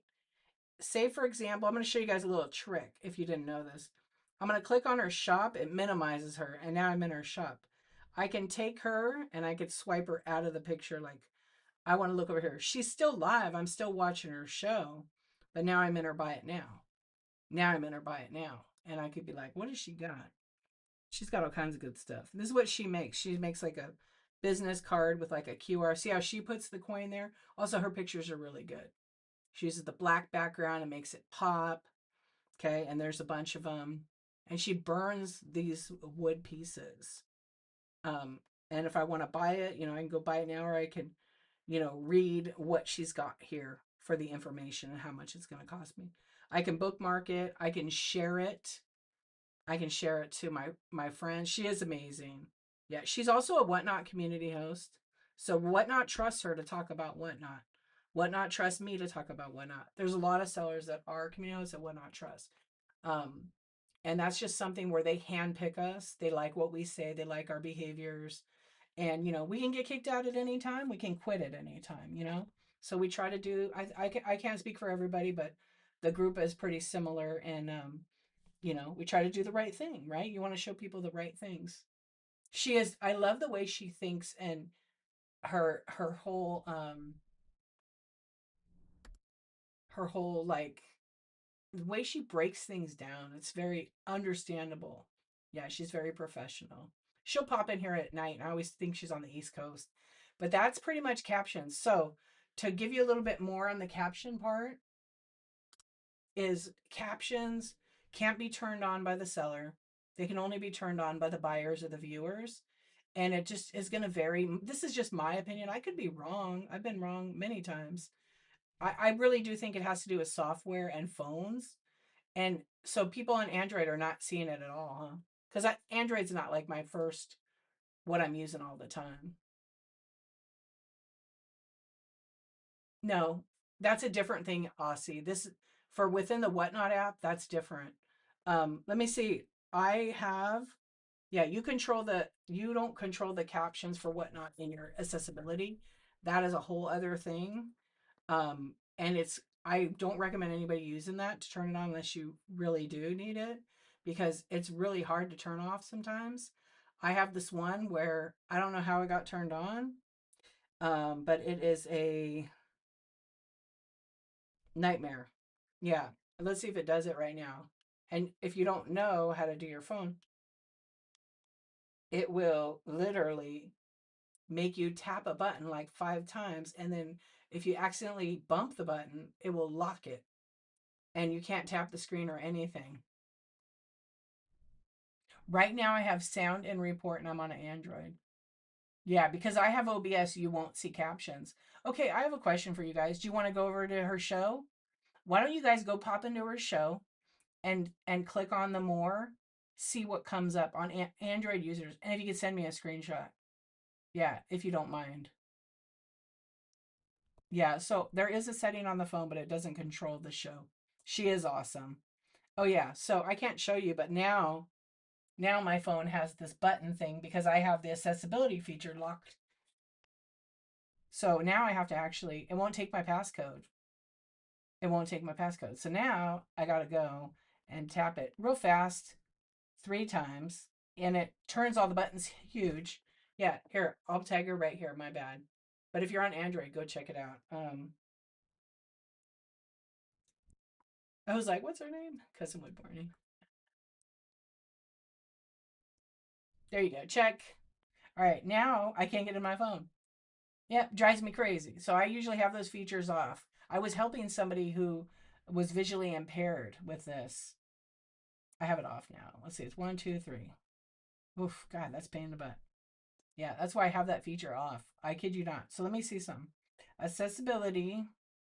Yeah, I have like there's voiceover, there's Zoom, there's hover text, there's text to make it larger. Um, they have great features in the Apple app. I'm sure the Android probably has similar ones. You can invert your screen, you can do all kinds of things. You have captions in our show, but not mine. Yeah, I'm on OBS. Yep. So Android does see captions. It just depends on the person's show, what their setup is. Most of the people that run OBS, you're not going to see captions unless they install a plugin that they operate on their end. That they operate on their end. You can't control that. So if it's annoying to you, you're going to probably have to deal with it. Most people that have OBS don't have captions on. Andy will put them on in his stream sometimes, and they're not all the time. They're just in that little area. But I mean, if there were people that were deaf or something and they like coming to his show and they told him, he could probably figure out a way to make it small in there, like across. I think that would actually be a good idea. I'm going to work on that. Then I don't have my scrolling banner or they rotate out. Like when I want to just announce something like, hey, check out Whatnot or this and that. You did? Thank you. I'm trying to see what other thing they have. They have voice control. Oh, I'm not turning that on. I was trying to see if there's another thing, but yeah, the captions you can't because there are so many resources on the phone for hearing people that have hearing. Yeah, there's tons. Hearing or vision, any kind of challenge, you're deaf or you have there's a few people that are blind on here that they could see shadows and shapes. You see it too? Okay, good. Thank you. Yeah, because I think it just depends. Like I said, I'm on OBS, so you won't see captions here. So if you go into a card stream, you won't see captions. Yeah, I like that you could see it at least. Yeah, so it just happens to be because I'm in control of my stream. Whatnot's only getting all of the data sent, right? Because I'm connecting through it. OBS is like a third party, so I'd have to like go install a plugin to make that work. OBS is like a third. What's up, Taro the Wolf? Hello. Sorry I missed you today. Yeah, I had a couple people on YouTube today, but not a ton. But anyway, um, I feel like we've talked about all the things I wanted to cover. I'm always going to talk about, Whatnot every Tuesday. My voice made it. It's almost 3 hours. So we're going to raid. Okay. I can raid. You guys want to see how to raid? I bet some people might be like, I don't know how to raid. We're going to raid right on my phone. I'm going to share my screen, my Whatnot. I got to open it up because I don't like to share my screen while I'm explaining it because then it's like all my pictures and my things. So, oh, is she not on? Yeah, she's on. We rated her last week too. So hold on. Oh, let's see. What is she talking? She's talking about selling art. I think art is so important. We need art. We need art. Okay. So we're going to raid custom wood burning. I'm going to come back in this show. Thank you for your purchases. Thank you for your tips. Thank you for hanging out. Okay. Let me do this. There we go. Okay. So If you want to know how to do a raid, let me fix the top of the screen here because there are new people that don't know how to do this. And you always raid. Don't end your show, okay? We'll put it down here so you know. There. Okay. I know. Oh, so you're gonna hear firsthand news. I had a co-host with JJ Shopper. We talked about the giveaways. I mean, the rules have been the same. Okay, the rules for Whatnot have been the same. Too many people reading them and telling people it changed. The language has changed over time, but we got clarification from Whatnot. Nothing changed in the giveaway. You do have to state what the item is. You do have to show the item. You do have to take a picture of it. You do have to make a proper giveaway listing. So, if the giveaway is a mini brands book, take a picture of it. Write giveaway, mini brands book. Write a brief and brilliant set of copy as the description. Like, book is less than 1.5 inches tall. Um, includes this, and this. Refer to the video receipts. You don't have to show it. You have to picture of it. I mean, when you start it, you should show what it is or when they win it. Okay. But the giveaway rules haven't changed. They've been the same pretty much since I started. There was some other things. I know the last time they did change something in it where there used to be a dialogue box when people do like the buyers only, I think, and they would write stuff in it like they had to buy to get it. You can't do that. You can't make anybody buy something to get in the giveaway. Okay. And if they happen to be somebody that just gets giveaways, so what? Run your item. Do you have to run it for the whole 5 minutes? Read the terms. Yeah, you have to run the giveaway. You can let the timer go out, you can pull it early. You're allowed to do that. Read the terms, Sandra. Go read the terms. I think it's important that people absorb that and figure it out. Um, do you have to say must be 18? I don't know, like to be honest. And you can't switch the item, like Kelly said, it's true. If you're gonna give away, and you can't give away cash, you can't use coupon codes. Please don't give away coupon codes. Don't do that. Don't do that. Okay. It's actually beyond Whatnot. It's local, federal, probably state sweepstakes laws that are Whatnot has to be compliant. But here's the thing: Whatnot's not responsible if you run a giveaway. I'm going to give an iPad away, and somebody, just for example, okay, this is just an example. Somebody says I'm giving an iPad away for my buyer's giveaway, and I come in and I fill out the form. I don't really do that, but I've been thinking about doing it to see how people honor it. Because by law, they're required to send it to me. So say I win it. And then they look and they go, you didn't even buy anything. You're getting stickers. And they send me stickers. They just broke the law. So guess what? I would report them to Whatnot. I would open it up. Am I really going to go through all that trouble? Probably not even going to enter it. I'm probably not going to enter a giveaway like that. But I have won some like that. And they honor it. Yeah, I got the word from Whatnot.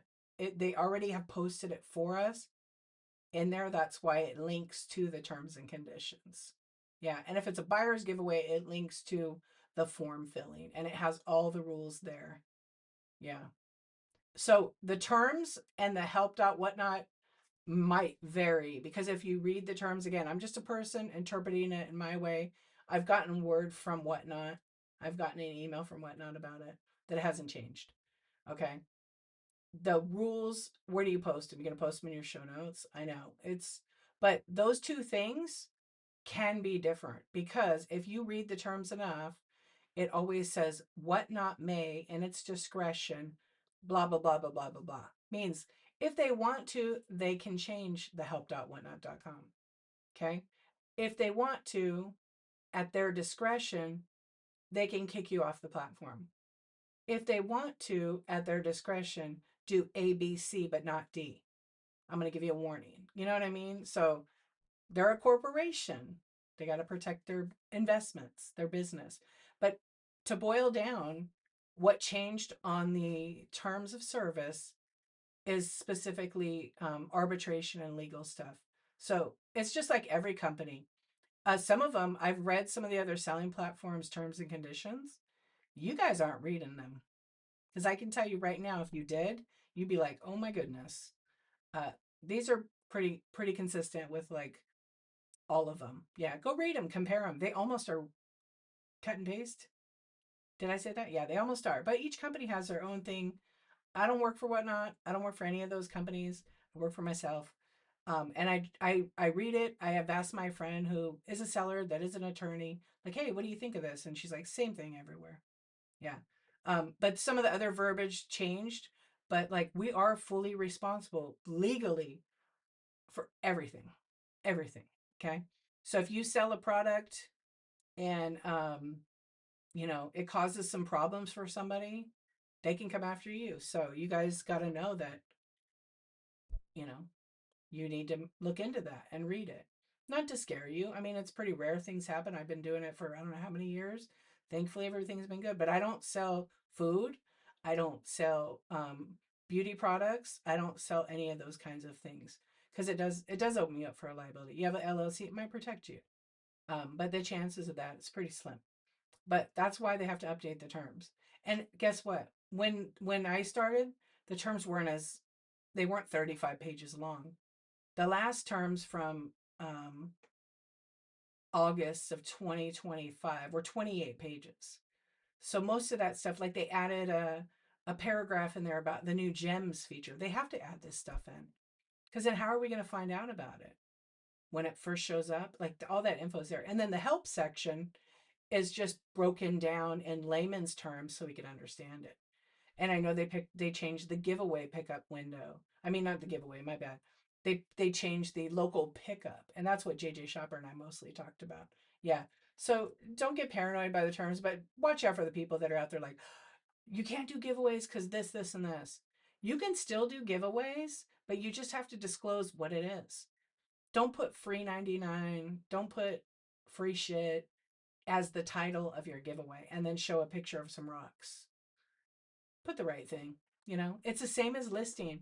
One day I read the whole terms. I'm not going to read them this time, but you just, you pick your battles, but you also know that this is pretty standard for every single platform out there. But I would like you to read them and compare them. It's really, and just one more thing. Don't put it in Chat GPT and ask it to tell you what the differences are. Because a few people have said that, and I'm like, no, that's wrong. Yeah, that's wrong. It doesn't say that. I don't know why it's that wrong because it makes no sense to me, but it just is. So, go to help.whatnot.com and look up these things you have questions about. If you really have a question and you're stumped, then send Whatnot a message for clarification. But if everybody did that, imagine they'd never get back to our buyers' questions. Hey, Florida Glass Girl, what's up?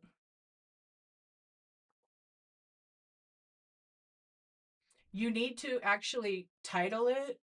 Okay, just like every listing on Whatnot, you get to do what you want. Hey, George. What's up, gorgeous Georges? How are you? It's just what George said right there. Chat GPT is designed to tell you what you want because they also listen. They also listen to you. Yeah. So, Amy, I talked about that. Yeah, I talked about that a few minutes ago. I encourage everybody. I encourage everybody to take a screenshot of my show notes. They're on your screen, I think. Yeah, they are because I set them up and whatnot. I'm still waiting for an answer. I'm gonna get an answer today, by the way, just so you know. That's why. Okay, probably this week for sure. Yeah, they're doing something. Anyway, yeah. So you should say, okay, everybody. Oh, I can't. I'm not even moving my screen. If the giveaway is, and no, I'm not giving away my card. If it is the thrift shop trading card, right? And I say at the beginning of the giveaway, I have a picture showing the item as my giveaway. And then I have a title that says Thrift Shop Trading Card, Muted Words. Descriptions, that's the title. Description says you get card as shown. Okay, number one, whatever I want to call it. Okay. And then you put it in the listing. So then you run it, all the details there. So when the giveaway is running at the top, it says terms and conditions when you enter it. It's your responsibility to read it as a seller and a buyer. But if you give this away and then you don't like the person that wins it and you send them a different card like this, or they didn't make a purchase, you're violating. You're not in compliance. Okay? They can report you to whatnot, and you're not supposed to switch the items. So if you're giving away a gift card, you can't. You're not supposed to ask people for their email address. You're supposed to just mail them something. You're supposed to sell physical products, right? Physical products. Now, if somebody sells like their PDFs, their show list, things like that, they have to either send you like a printout. They can email it to you. They got to figure it out. Technically, you're not supposed to ask for that kind of information. It's personal information. Um, okay, so you get that. Yeah, you just post them. Oh, you posted the notes. It says you need to post. We don't have to do anything different. That's what Whatnot told me. I have the email. Actually, I have it right here. I have it right here. You want me to read it to you? I'm happy to read it.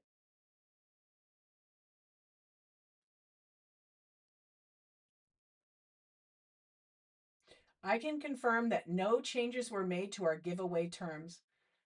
We did send out an email recently to update our TOS, but again, giveaway terms were not changed in that. It's possible that folks got the email and got confused. Yep. They read it the first time. So keep that in mind, okay? That's officially from Whatnot to me and all the community hosts. Because everybody was like, people were panicking. I don't even know how it got blown out. I'm good, Mod Vintage. How are you? Yeah, you can't title it just giveaway. Can't do that. You haven't been able to do that. You're not supposed to do that at all. Uh, because here's the thing: if you just title it giveaway and you never show it, and then you send like, I don't know, some sticker, you might get a bad review. And people get so pissed off because they got a bad review, but they should disclose that ahead of time. Technically, you should only send physical cards, but sometimes people just mail a copy of the card because people do claim that they never got it. Some people get the cards from Amazon, and then they do email them the code directly from Amazon. That way, it verifies when you redeem it. Because unfortunately, there's always one that just says I didn't get it, but they redeemed it and no way to tell, right? Pretty old antiques. What's up? Thank you for the raid. Welcome in. Welcome, welcome. Thank you so much for the raid. I hope you had a great show. Enjoy a little kitty cat dancing. Yes, it is the daytime. Welcome in. Thank you, thank you. We are just finishing up chatting about the terms, but nothing has changed. So people are out there telling you for giveaways, as far as giveaways, but the terms did change. Um, okay, but it's your responsibility to read them. You have to understand everything? No, you don't. You're not a lawyer. Hey, thank you, friend. I love seeing you. I hope you guys are doing really good. You guys love the vintage glass. Give Pretty Old Antiques a follow. Yeah, all the friends. I appreciate you. Oh, good. I'm glad you're good. Yeah, but you can't. If you read the terms, one night I'll read the terms again, and I'll try to explain them. I actually want to get my friend to. Don't even worry. I'll ban you now. Just kidding. I appreciate you always.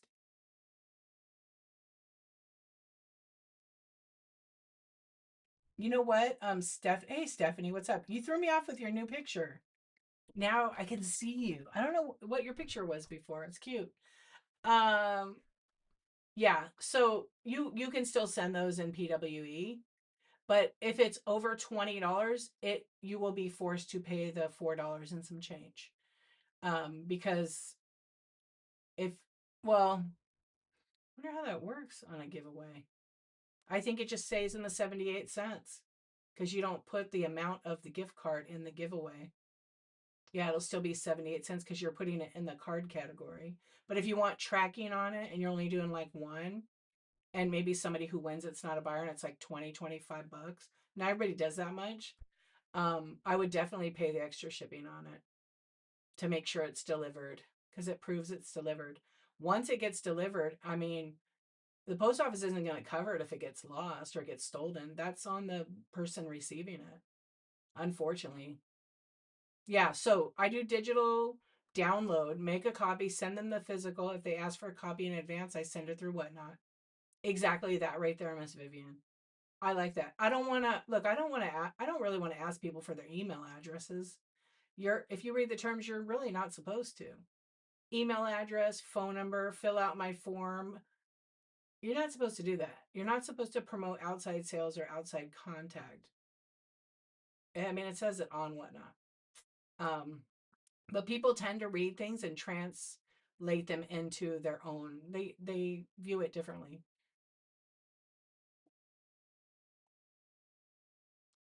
Is there a dollar limit on buyer's giveaway? People are saying it can't be more than 20. I don't know. I don't think so because people give away like $1,000 iPads. I think people have given away cars. That so those kind of things that are high dollar giveaways like that, they do have to state in the terms and conditions the details that are in the help dot whatnot. That's required. You have to say in those high value things, you do have to say this giveaway is not sponsored by whatnot.com. It is not affiliated with whatnot.com. This is by, X seller. And you're responsible for the taxes and all those things. I think there's special terms on that. I don't give that stuff away. And like I said, I don't know everything, but I took a screenshot of that, Kelly. I'll find out. No, they're not gonna. There, I don't think there is a limit. Now, if you might be mixing up the $20 with PWE, which is when if you want PWE for the 78 cents and the $1.39, that has to be in a sticker category or a card trading or sports card or non-sports card or Kickstarter. Those cards, if I run a card and it sells for $19, it can ship PWE. If you buy a second card and it's 0 to 1 ounces or 1 to 3, if it goes over 3 ounces, it automatically upgrades the first. There's a little catch. If I sell the first card at 0 to 1 ounces, which I usually put 1 to 3, it is what it is. And that card sells for like, let's just go like this. I sell one card for $10 and I put 0 to 1. And then I sell another card and it sells for $9. That's $19. 0 to 1. That's 2 ounces. It's going to keep those cards in PWE, two of them. Okay. Then if they buy a third card for $1 and it makes it 20, it's because of the weight now it'll put it over that. It'll be at 3. It might put it into, it will upgrade them for free. Then if they buy another card and that's $5, now it's like $25, right? And then it's going to be like 4 ounces. It's going to put them to the next label. It will charge them on that second one because you could get away with buying like 1, 2, 3 cards, depending how the seller set it up, and then not have to pay the extra shipping. But the plus side of it is if you're giving away a gift card, it can't, and you put 0 to 1 and you put it in stickers, you put it in Kickstarter, other trading cards, which I don't really recommend that. They do get the low shipping. There's no tracking on it. Okay. There's no tracking number. Most of the time they get delivered, but sometimes they take a long time. Sometimes they don't arrive. I kind of like for peace of mind if it's 25 and up. I don't mind paying the $4. Or I could do a digital card and then put it for PWE because you don't put the amount of it. So that price will stay to the lower. It's all based on your shipping, but it's when you're running and selling an item is where it'll take that shipping weight and push it up to the next category. But they get you back because you get the upgrade. If it shows PWE and a bunch of people are bidding on it and it goes over 20, it upgrades to the Grand Advantage. But then if I buy a second card, right, then it kicks in and goes, oh, you owe 385 now. It's not even on a 1 ounce. It's no longer at that low rate. Yeah. And then you just keep buying. You keep buying and then you end up with, you don't really get free shipping on here. You pay for it. You pay for £5. It just shows free because you've already paid for the first £5. So it's calculating all of that into one. But if anybody tells you you guys get free shipping, You can after you pay the 9.21. You are paying for up to 5 pounds. Yeah, I hope that helped you guys. We're gonna still raid custom wood burning.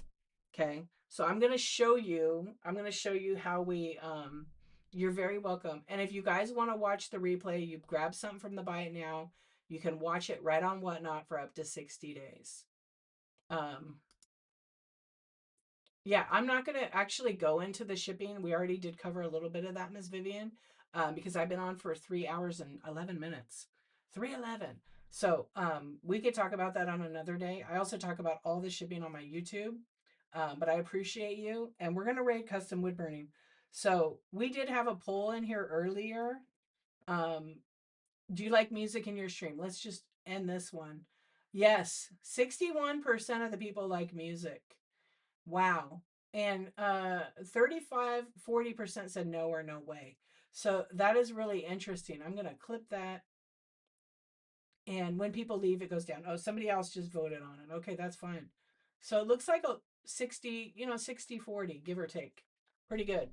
Okay, so we're going to go ahead. You're very, very welcome. I'm going to show you guys how to do a raid because some people were asking me. So the reason why I'm showing mine is I'm sharing my screen on my phone. Okay. Very technical, but I'm also using OBS. That's why you guys see this. So thank you for being here. I appreciate you guys. I hope you have an awesome day. We're going to raid custom wood burning. So hang out, stay in our stream. What's really cool like about this is I know some hacks that do co-selling. This is kind of one of them. I need to get somebody who wants to test it with me. So if anybody wants to test co-selling, you have to be on Apple and have 2 devices. Send me a message because I think it can be done. I know it can be done. Yeah. But if you do, let me know. Kimmy D, you got Apple? Yeah, you got to have 2 devices though. Might be able to do it. All right, you guys. Excuse me. Top corner. See that little arrow pointing down? Thank you. And if I missed your guys' questions, every Tuesday we do this chat. This one was all about show production before, during, and after. And it was just, I did more of a basic one. We covered a little OBS. You could totally watch a replay of this. Okay, so top right corner of this arrow, you're going to tap it. Of course, it's not going to show. Hold on. We're just going to make it the whole screen now. And we're going to get rid of the bar so you can see it all, okay? Okay, you won't see me anymore, and that's all right. Okay, all right, so here we're going to go. We drop down at the top right corner, okay? Just so you can see it again. Top right corner, we're going to create a raid. And usually you would see my picture where the W is. We're going to hit create a raid. Custom wood burning. Look at that. She is #1. I recently raided her. So we're going to select custom wood burning and now it's ready to raid. So you see where it says raid now? It's a little bit at the bottom actually. There, down there.